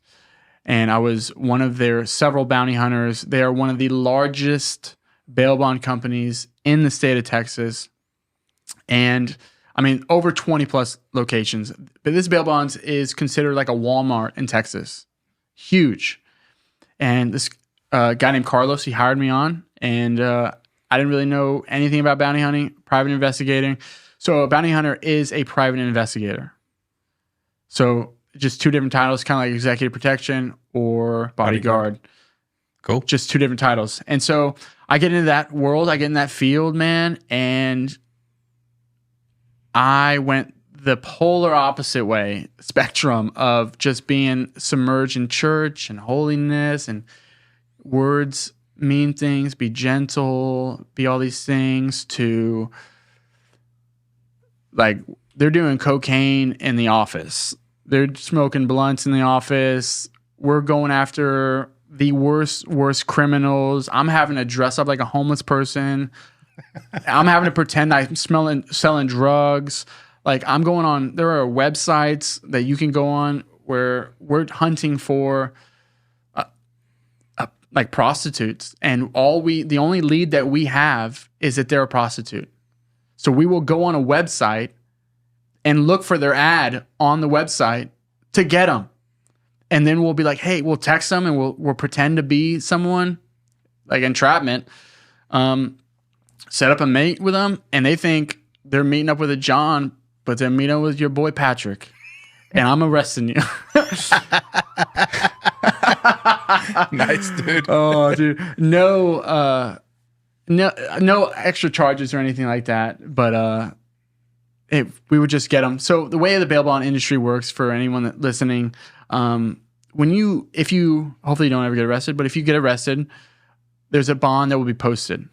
Your bond is basically the value that the Tarrant County or the county says the value of what you did is. So let's just say $1,000 is your bond. You would have to go to the bail bond company and be like, hey, I want to bail Zach out of jail. His bond is $1,000. You have to give them $100, 10%. And once you do that, they will bond you out. The bail bond company is holding the liability of you and telling the county, like Tarrant County, like, we promise you he will show up to court on whatever day you give us. They don't have to pay the Tarrant County anything. They made their $100. But if that person doesn't go to court, the Tarrant County will come after them for $1,000. That makes sense. So bail bond companies hire bounty hunters to make sure they don't have to pay $900 to extra. Pay $900 extra dollars. And obviously, bigger the bond, more important that person is. And those people, like, I mean, a $500,000 bond, those people had to fork out $50K. I mean, at AA Best Bail Bonds, the biggest one I've ever seen is a $2.3 million bond. So that person had to put down $230,000. Is that of their own money, or is that what the bail bondsman's money is for? So, to be bonded out, they would have to use their own money of $230,000 to be bonded out. Is that the question? Yeah, kind of. Yeah. So maybe let's just use $100K for simple math. So, thanks, bro. For me, not for you. For me, just for me. So 100,000. Let's say my bond's 100,000. So I got to come. I personally, since I was the one that got arrested, I got to come up with 10 G's. Yes, not the bail bondsman. Not you, but you're the one in jail. So okay. Someone like your wife would have to figure this out. Okay, so my wife would have to bring 10K to you, to the bail bondsman, and then the bail bondsman would put up the 100K. No, they don't have to put up anything. They just have to vouch for you. They just have to vouch, saying, "Hey, we're good for this money. Okay, we don't have to give you anything, but hey, Tarrant County, if he doesn't, Tarrant County's like, hey, Best Bail Bonds, if he doesn't show up, we're coming for you for that $100,000, which is they'd have to pay $90,000, and the difference, and it'd be $90,000 loss. And then that's on the bail bondsman people 100%. To cover that. But why do they even take? So why does the bail bondsman even take that? Like, what's in it for them? Most people, 90% of people, go to court. They go to court. So where do they make their money though? They make their money from that $10,000. Oh, okay. Yes. Got you. That makes sense. Yes, that's how they make their money. That $10,000. So the court doesn't get that. The court doesn't get it. Okay, so the bail bondsman gets. So that's how they get that, and that's what feeds into how we get paid. Right, because you go ahead. Now go into that. Usually when someone gets arrested, they have anywhere from 9 to 12 months between its FTA date, failure to appear. So it's a date that Zach was given. You didn't show up to court, so now you are on my list. You didn't go to court. Now you have been flagged in the system. You pop up. I got a file of you, and when you get bonded out, bro, you put so many details of your life that you basically have to sign your life away. You put in addresses, phone numbers, co-signers, other people, everyone on that list, vehicles, so much stuff that is going to help me find you if you don't. So you don't show up. I get my list, my paperwork of Zach, and it's going to have everything mostly on there. And so that's how I'm going to hunt you down, is using all that information. But 90% of the time, all that information is bad information. It's fake information. It's phone numbers that are one number off, addresses that are an address that they lived in 10 years ago. These people, and I'm going after felony arrest people. Like, these are not normal people. And I didn't go after anyone under $20,000 because it's not worth my time. It's literally not worth my time. How much time it takes to sit on someone's house, for 3 days straight. Yeah. It's not worth it. And then you got a partner, you have 3 people, you got to split this 10% amongst people. So I wouldn't go after anyone that wasn't a big deal in my eyes, that wasn't worth the money, worth the cheddar. So, because I'm putting my life on the line for the bail bond company. Like that's what I'm doing. I like to remove their liability of you. And when you bond out, dude, you are like, HIPAA doesn't even apply to you anymore. Like me asking you questions about, like, did you get this shot or medical diagnosis? Like, none of that matters, bro. You're mine. You are mine. And I'm going to come get you. And so me and my buddy Cody, great dude, we called him the cosign whisperer because he would be able to, his ability to call people and just convince them to give up their best friend. He was able to do it, man. But in the bounty hunter world, like, you are bribing people. Like, most people that you're dealing with are drug addicts. Their baby daddy. Like, they don't want him to go to jail again. Like, he's going to get put up for a long time. So they don't want this. So you got to bribe them. Be like, hey, man, I'll throw $1,000 at you. Like, usually $500 will get anyone to do anything, which is pretty... That's horrible. Horrible. Like, you want to see your friends, bro? Like, $500, that'll probably do it, man. That's usually the average. Like, $500 would get... them to give you something. Who's your best friend, Zach? Who's your best friend? My friend, his name's Mikey. Okay, Mikey. $500, Mikey? No, I wouldn't do no $500, Mikey. That's my dog.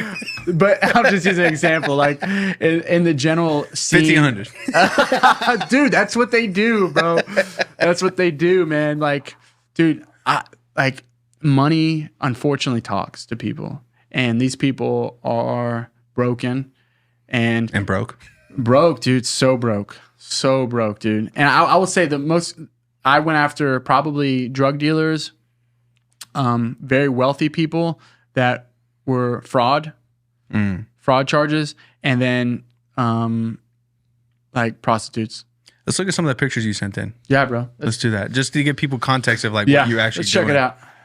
All right, so this guy gets arrested. He looks kind of well put together. Yeah, so this guy this was one of my first arrests. So what we did, we would arrest him, and then we would call the local police department to do transfer of custody. Okay, that makes sense. So I would take this picture to show proof to the bail bond company that I arrested We got him. Yeah. Yeah, and I was the one that did it. Yeah. Yes. And so they would take it up, and they would get the credit of this arrest. So police officers loved the free layup of felony arrests.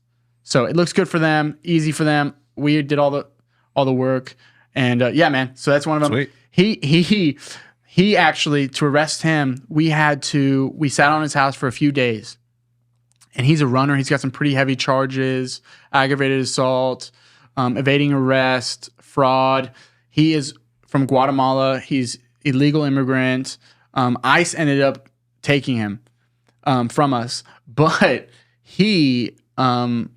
Viewers may hate this, but this is the only way to get him safely, is we had to wait for him. I remember my boss, this is my boss that told me this. He's like, we're going to wait for him to take his kids to school. Like, we're going to wait for him to be putting his kids in the vehicle. Like, we had a pattern of his life. And I was like, man, that's crazy. That's kind of messed up. And he's like, no, it's not. He's like, he won't fight. He won't run. He won't try and shoot us if his kids are next to him. Yeah, and he's done a lot worse in front of them, I'm sure. Oh, bro, yes. You know, so it's like him being arrested. Like, don't put that on me. Like, he's done way worse for himself in front of them. Oh yeah, 100%. And that was really the reality of like like, yeah, okay, detached from it. It's like, yeah, that's kind of messed up to arrest them in front of their kids. Like, but it's actually probably the most loving thing that we could do because it's keeping him safe. It's keeping like him from doing something that he like. Yeah, I don't want to kill him. Put cuffs on him. I just want to put cuffs on you, bro. Yeah. I just want to take you to jail. That's it. Right.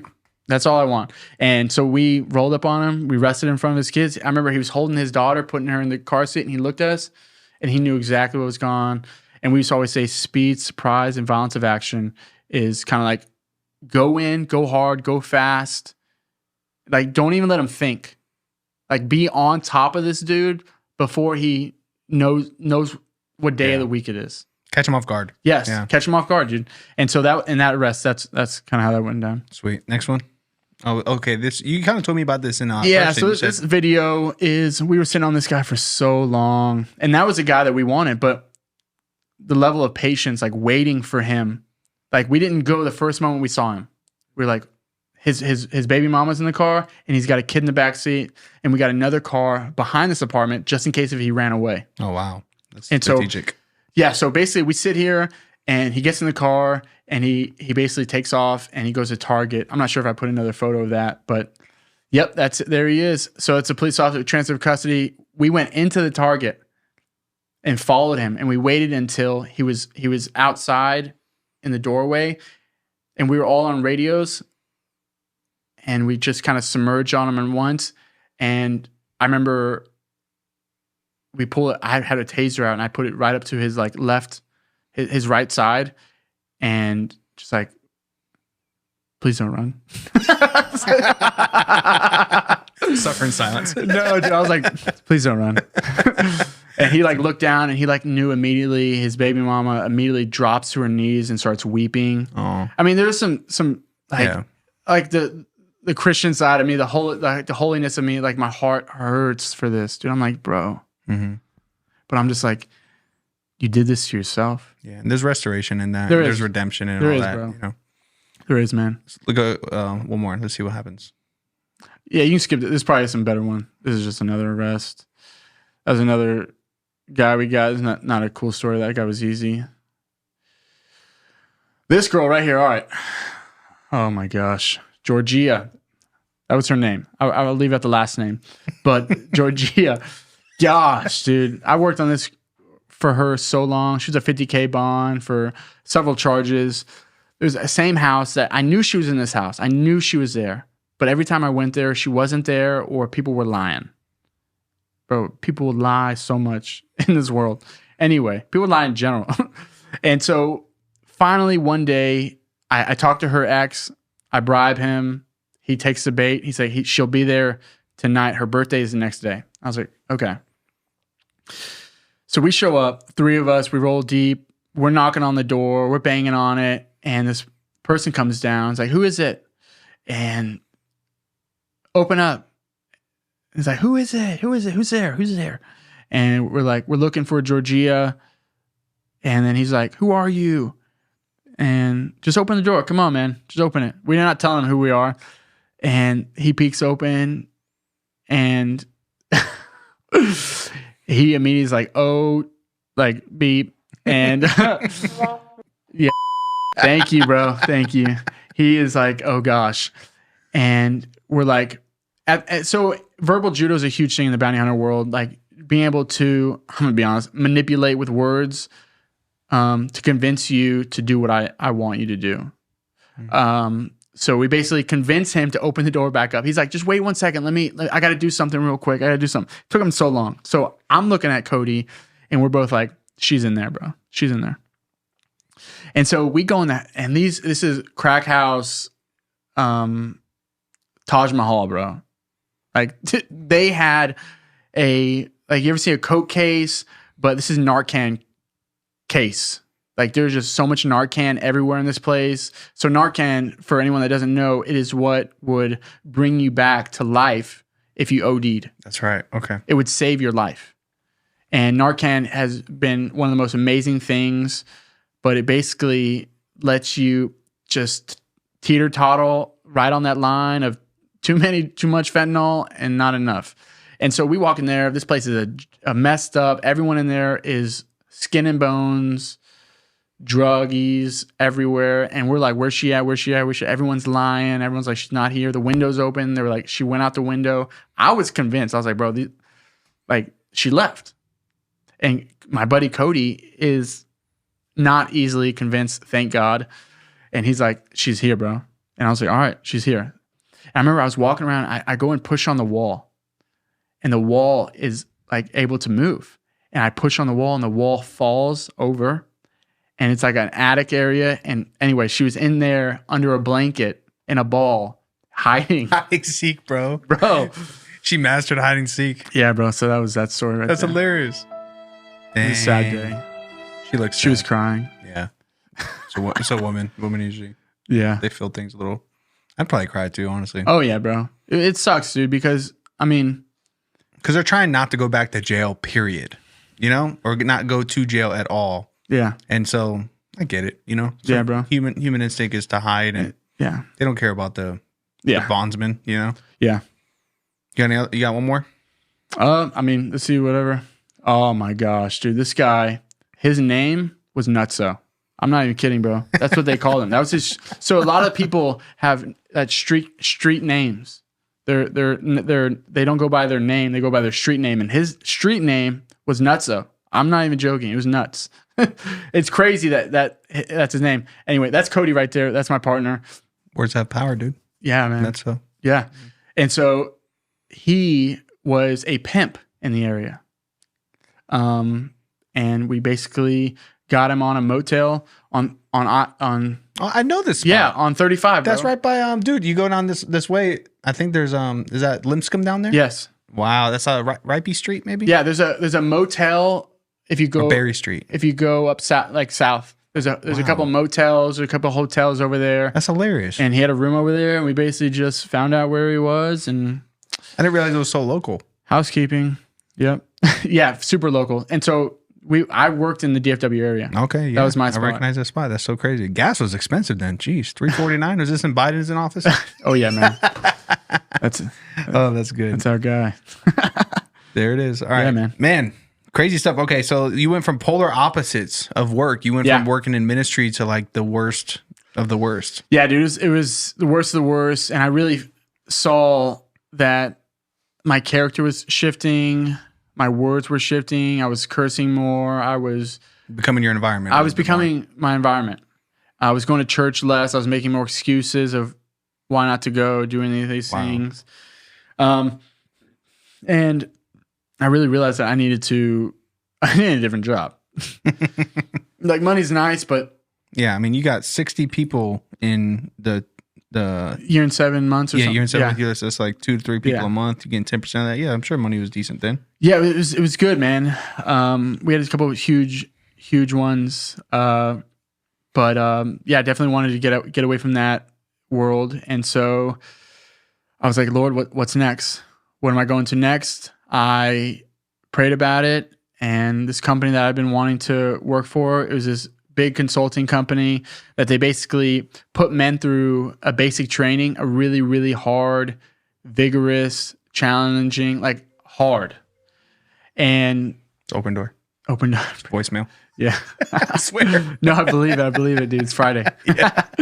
And so I got hired on with them, and I had never had a job that I loved more in my life. I felt more of just a calling on my life, dude. I just loved it so much. Wow. And I knew I was there because of God. And that feeling was just the polar opposite of where I was before. Like I was just chasing money. And I had just finished an event, and I was crushing it. I was working like a dog over there, like so many hours, not even making what I used to make. And I was just finished an event all by myself, and I was only a little over 2 months over the job, and I got pulled into the office, and this woman sat me down, and my brother the day prior just had a baby, and she's like, how'd the birth go? And I was like, it was awesome. I'm an uncle, my brother's a dad. I can't believe a woman let him do that to her, like all these things, and we were joking, and then she's like, okay, Patrick, today's your last day at this company. And she hands me a paper and just slides it over. And it was like she just went machine mode. And I was like, what? what do you mean? I thought she was joking. I was like, what do you mean? I'm crushing it. Yeah, that's how you felt. Like you were like, I've been doing good. What's going on? And she's like, today's your last day. And I was like, huh? And she's like stared at me. And then I started really realizing she's serious. And I started crying. And I started crying harder. And I started like nasty crying, bro. Like looking like a mess. Like a total mess, bro. And I'm like embarrassed because I'm crying so hard because I'm so heartbroken. Like it literally felt like I got broken up with. Out of the blue, like total random. My stomach is hurting. And I'm like, why? What did I do? Was I not showing up? Was I not doing the job? Was I like lying? What was I doing? She's like, the CEO just had a feeling. And I was like, I just left my job. Like I was making 2 times more than this. And I left it to be here. And you're just leaving. Like, what? And that's what she said. She was like, he just had a feeling. And I was like, you got to give me more than that. Because my family's going to ask questions. Like, they're going to be curious. And I can't tell them that you just had a feeling. And she's like, okay, you've had some leadership jobs before this.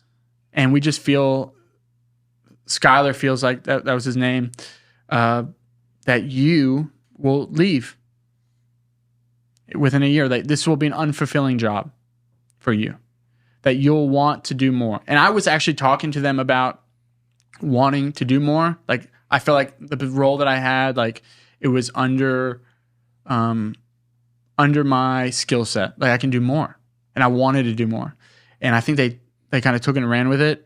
But yeah, man, they let me go right there because of what possibly could have happened.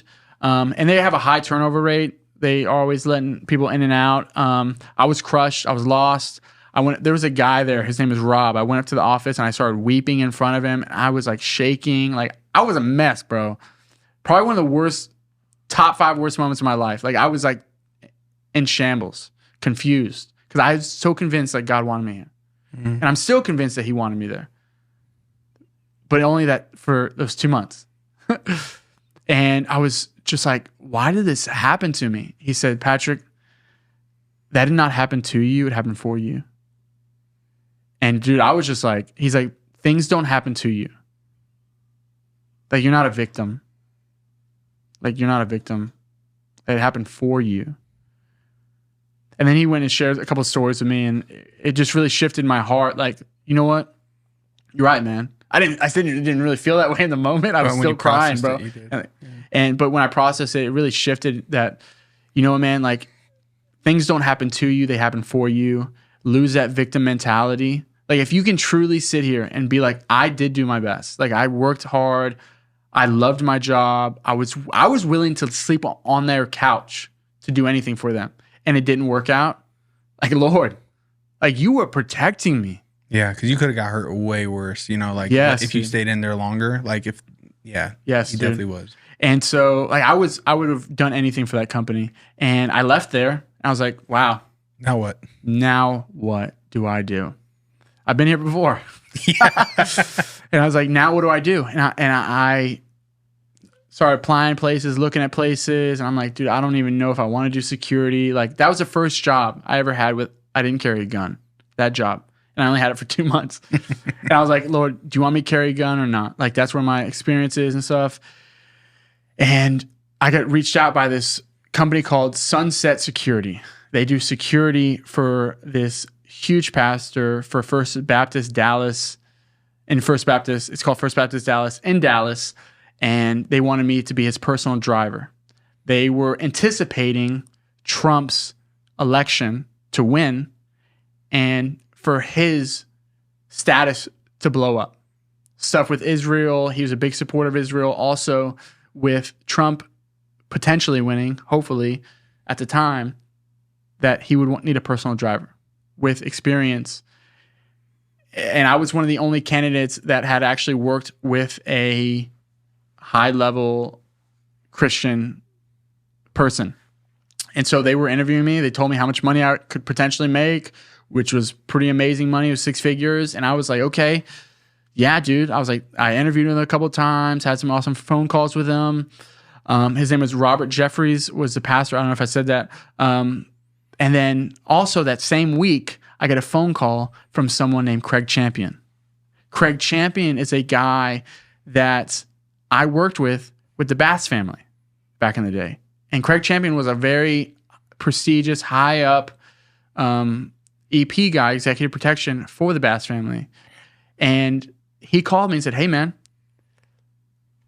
I just want to hit you up. I haven't talked to this guy in 2 years. I actually did run into him when Open Door had their conference at LCU. They had a conference there once. And I ran into him. It was an amazing moment. But he was like, hey, dude, I got approved to bring someone on full time. Are you interested? And I was like, wow. I was like, this is good timing. This is kind of crazy timing. And I was like, I'm actually interviewing with another company. But you know what? I'll entertain the idea. Why not? I'll kick the tires. Yeah, bro. And my mom and stepdad went to Open Door since 2019. Oh, wow. So I'd heard about it. I'd been there a couple of times and things like that. And yeah, man, I interviewed with him, checked it out. I was like, dude, I don't know if I want to do this. And I'm going to go to a story that happened at LCU.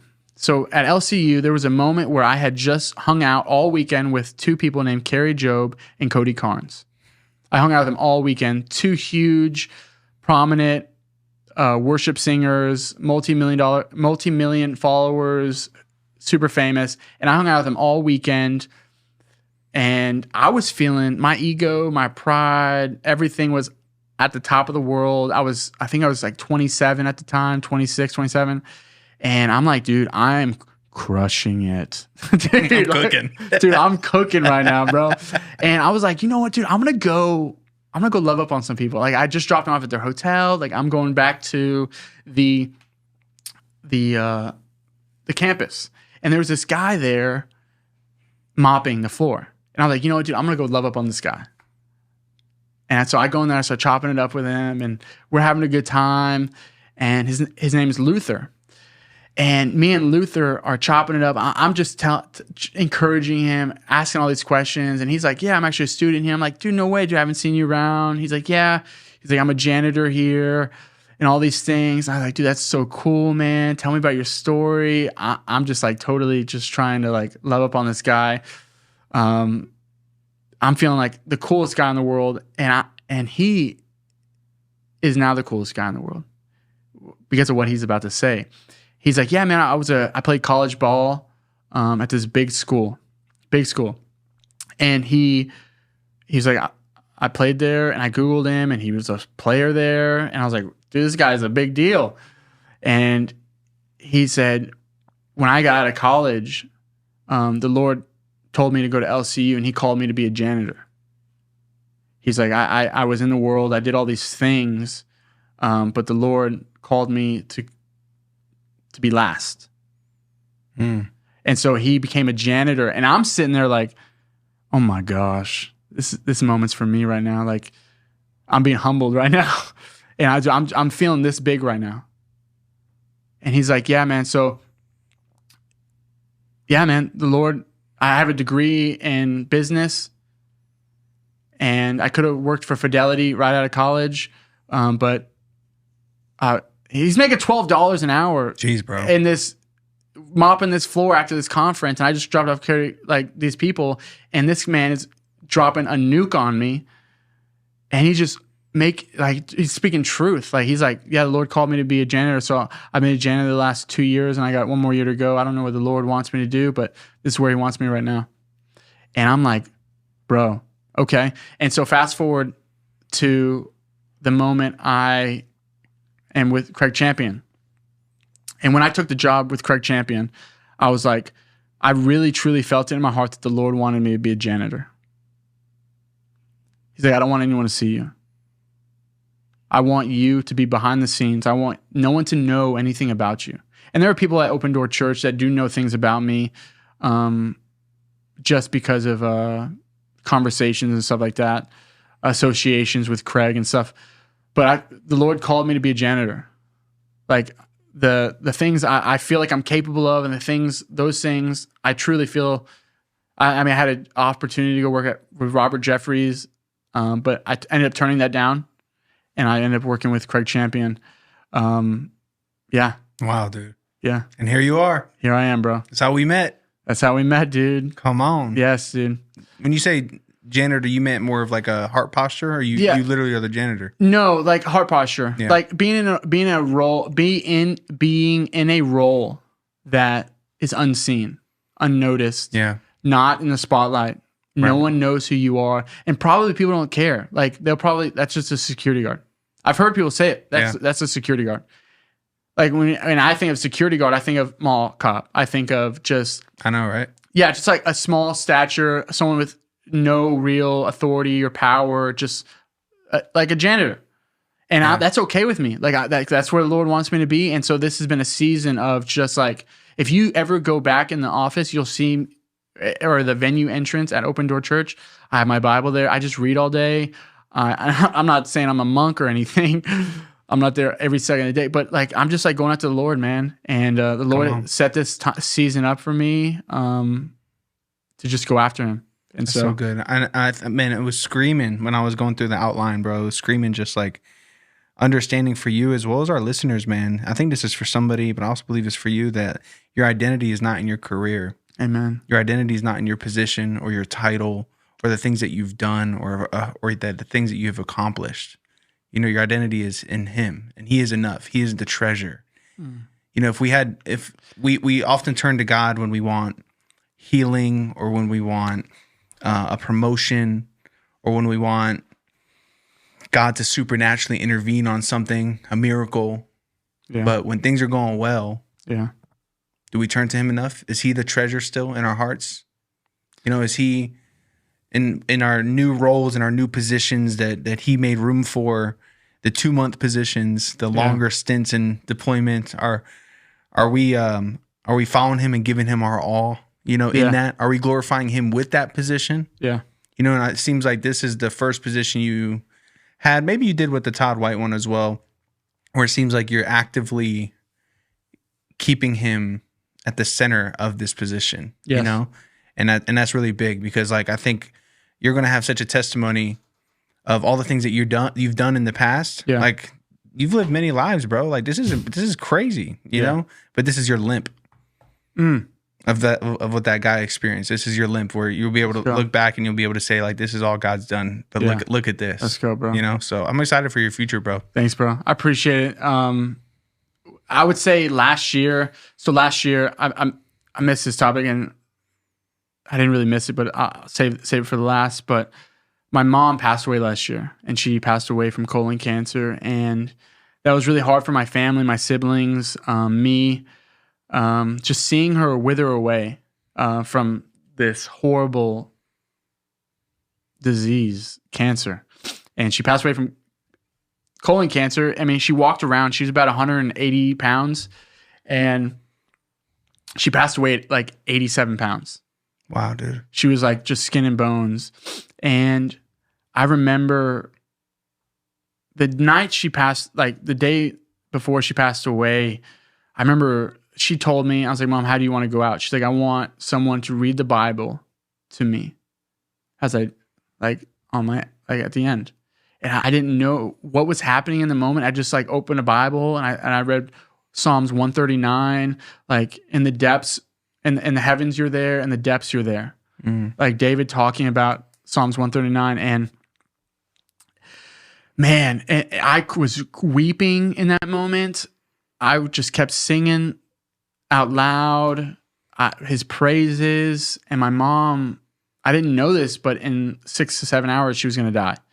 And so that moment she passed away, dude, I'm telling you, like there was like some type of supernatural, it's a hot take, but some type of mantle on me that came over me that was in her or about her or through her. I don't even know how to describe it, but I became possessed. And there was like something shifted in me when she passed away that just ignited my walk with Christ early last year. And ever since then, dude, I feel like I'm like a madman. Come on. And so my mom's death, like the Lord was so gracious through that. her passing away was horrible, but like we got to have so many conversations. Like I got to hear my mom say, I love you for X, Y, and Z. Wow. And have tough conversations. Like ask why, like, why did you guys get a divorce, Mom? Like, why'd you do that? What happened? Ask them really difficult conversations and hard, and just keep the main thing. Like, dude, seeing a woman walk through such a horrific moment and just be like, dude, like I remember we had to take a card from my mom because she was calling Daystar so much, donating so much because she was so high on drugs, like from the fentanyl, of the pain from the cancer. Like she was giving too much. Like it was an issue. Like we were like, because she would just be in a trance of the drugs and then hear something and give. And she just kept doing it and kept doing it. And but my mom was like a big giver. I would say whenever I think of my mom, every morning when I would go to the bathroom, I would see her reading the Word with a cup of coffee. And that was my mom, Lori. And she was amazing, bro. Wow. She was, man. Yeah, bro. And you are the fruit of that tree. Come on, bro. Thank you, man. Well, sorry you lost your mom, bro. That's heavy and that's hard. And I believe that you have your faith, and when you lose somebody, when you have your faith, it's so much better than losing somebody without it, because you have something to hold on to, which is the promises and the Word of God. Let's go. We know what happens in life, death, and eternal life. And you know where your mom is. You can rest easy there, and you get to see her in a snap of a finger, bro. Amen. Well, good stuff, bro. Thank you for coming on the I Like Birds podcast to share your life, bro, and your story and your heart for Jesus, man. I truly value you and I love you, and thank you you made me laugh harder than anybody's ever made me laugh on a podcast, bro. When you said I'm cooking right now, that was so funny. Like, thank you. I appreciate it, and that just shows, like, man, the lightheartedness that we can have in the midst of these deep talks and these moments of testimonies and just seeing where God brings us through every season. You know, and He's always there, and He's always pulling us and moving us and starting a new chapter. He's the author of the beginning and the end in our lives, and clearly, bro, you got a bright future, bro. You're so young, just so young, dude. I appreciate it, man. I'm looking forward to everybody that watches this, just what their takeaway is, so leave a comment. Let me know what your takeaway was from this episode.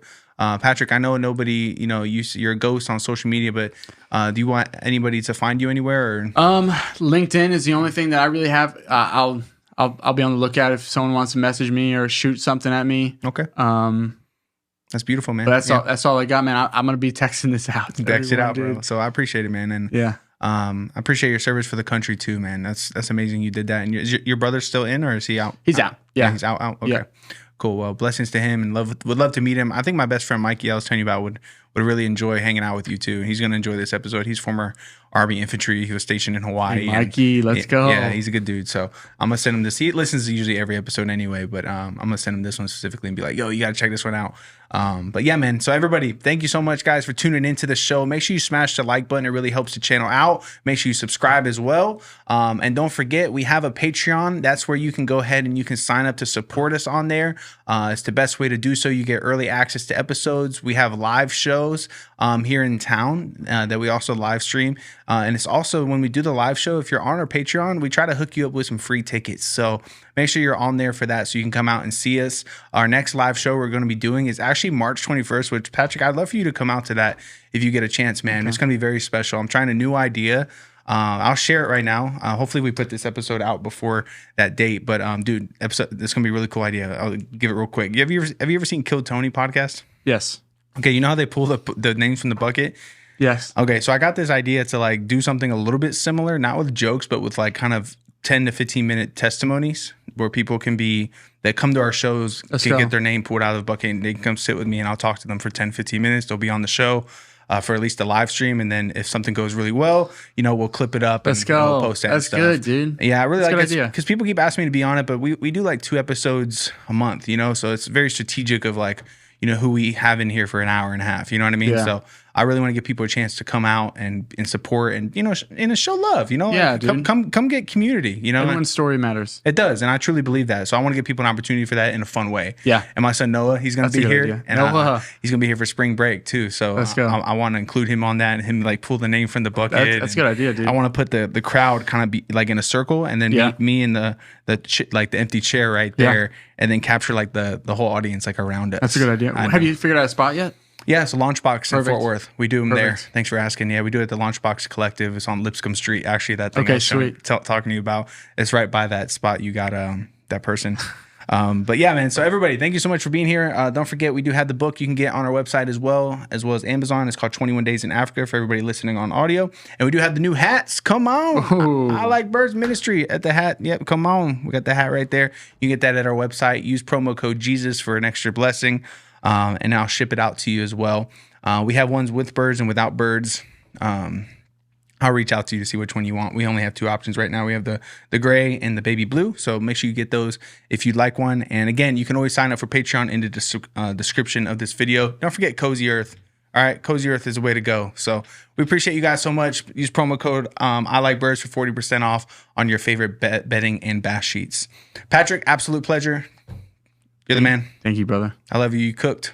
You honor me, man. Letting me be here and giving me your time and just want to hear my story, man. Yeah, man. So I appreciate that. I hope someone, whoever gets something out of it, they appreciate, they laugh. Yeah, for sure. Yeah, man. You're awesome. So good, bro. More Jesus, more ministry to come. And Taylor, thank you so much for the extended time today. And we love you guys. Thank you for being here for the longer episode. Make sure you share it with your people. And don't forget, I like the Bible and I like words. So therefore, I like birds. See you next time. Sponsorship. So what does sponsorship look like for your business and I Like Birds podcast? Well, it's really creative the way we do our sponsorships. Number one, we showcase your brand to our entire audience on all of our platforms. We have a screen that shows your graphic and your logos so that everybody knows where to go to for your business. We also put your website and anything else that you want listed in the episode description of every video. And as our audience grows, you grow with us. And my favorite reason for you to sponsor is you're supporting a Kingdom First ministry who's trying to reach more souls for the kingdom of God. I would love to have a meeting with you if you would like your business sponsored, and we can have a meeting, whether it be over a cup of coffee or we can do a Zoom call, whatever you prefer, and we can work out the details and we can find creative ways to promote your business on my show. So reach out now and I'll see you there.